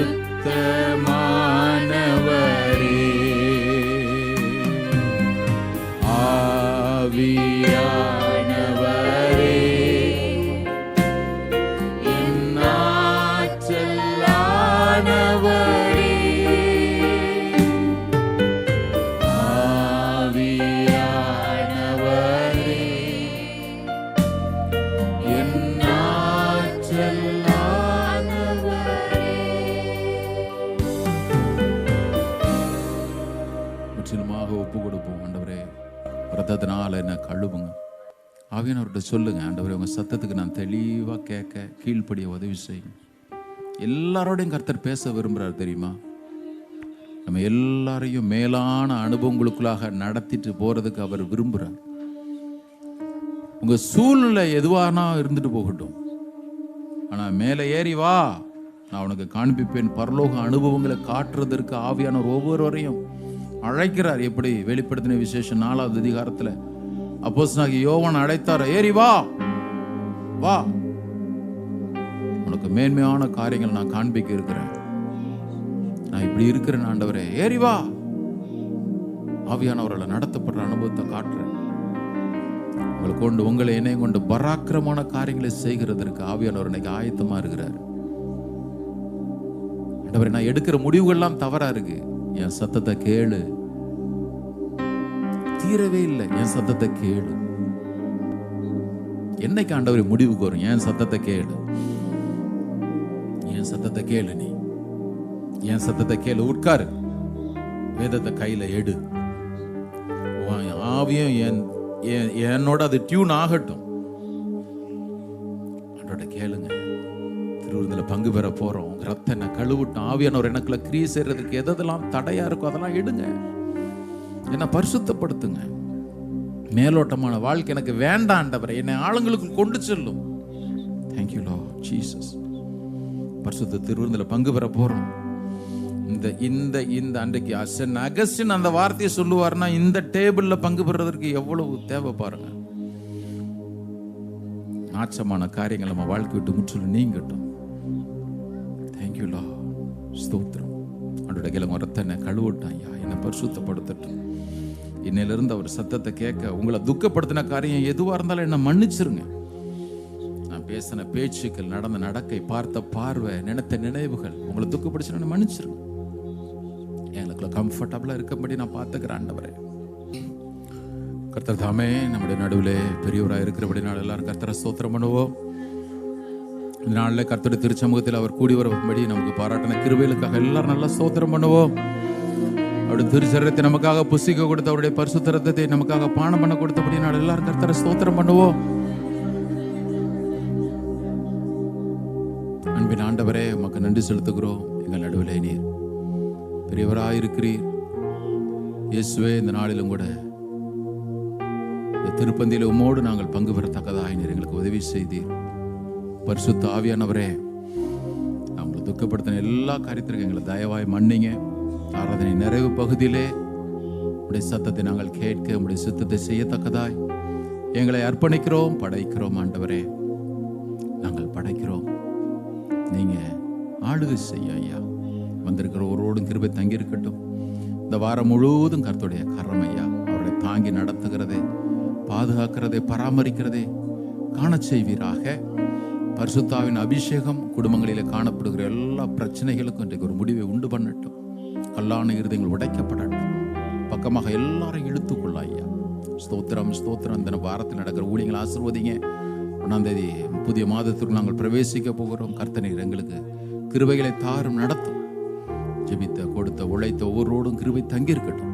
இயேசுவின் நாமத்தினால் ஜெபிக்கிறோம் நல்ல பிதாவே, ஆமென். சொல்லுமா, என் ஆத்மாவே கர்த்தரை ஸ்தோத்திரே, என் முழுவதுமே பரிசுத்த நாமத்தை ஸ்தோத்திரே. என் ஆத்மாவே கர்த்தரை ஸ்தோத்திரே, கர்த்தர் செய்த சகல உபகாரங்கள் மறவாதே. ஆமென். என்னுடைய கர்த்தராகிய இயேசு கிறிஸ்துவின் கிருபையும் பிதாவாகிய தேவனுடைய அன்பும் பரிசுத்த ஆவியின் ஐக்கியமும் நம் ஒவ்வொருவரோடும் சகல பரிசுத்தவான்களோடும் கர்த்தருடைய வருகை மட்டும் இருப்பதாக. ஆமென். கர்த்தர் உங்களை ஆசீர்வதித்து உங்களை காக்க கடவர். கர்த்தர் தமது முகத்தை உங்கள் மேல் பிரகாசிக்க பண்ணி உங்கள் மேல் கிருபையா இருக்க கடவர். கர்த்தர் நம்முடைய முகத்தை உங்கள் மேல் பிரசன்னமாக்கி சமாதானத்தை, மகிழ்ச்சி, விடுதலை எல்லாவற்றிற்கும் மேலாக பரிசுத்த ஆவியானவருக்கு பிரியமாய் வாழ்கிற வாழ்க்கையும் கட்டளையிடுவாராக. ஆமென். ஆமென். God bless you. God be with you. Have a blessed week. வர்ற சனிக்கிழமை ஆகஸ்ட் மாதம் 1ஆம் தேதி இந்த மார்னிங் டிவோஷன் மறந்துடாதீங்க. குடும்பமாக வாருங்கள், பங்கு பெறுங்கள். தேவன் உங்களை ஆசீர்வதிப்பாராக. ஒருத்தருக்கு ஒருத்தர் சமாதான வாழ்த்து சொல்லி கடந்து போவோம்.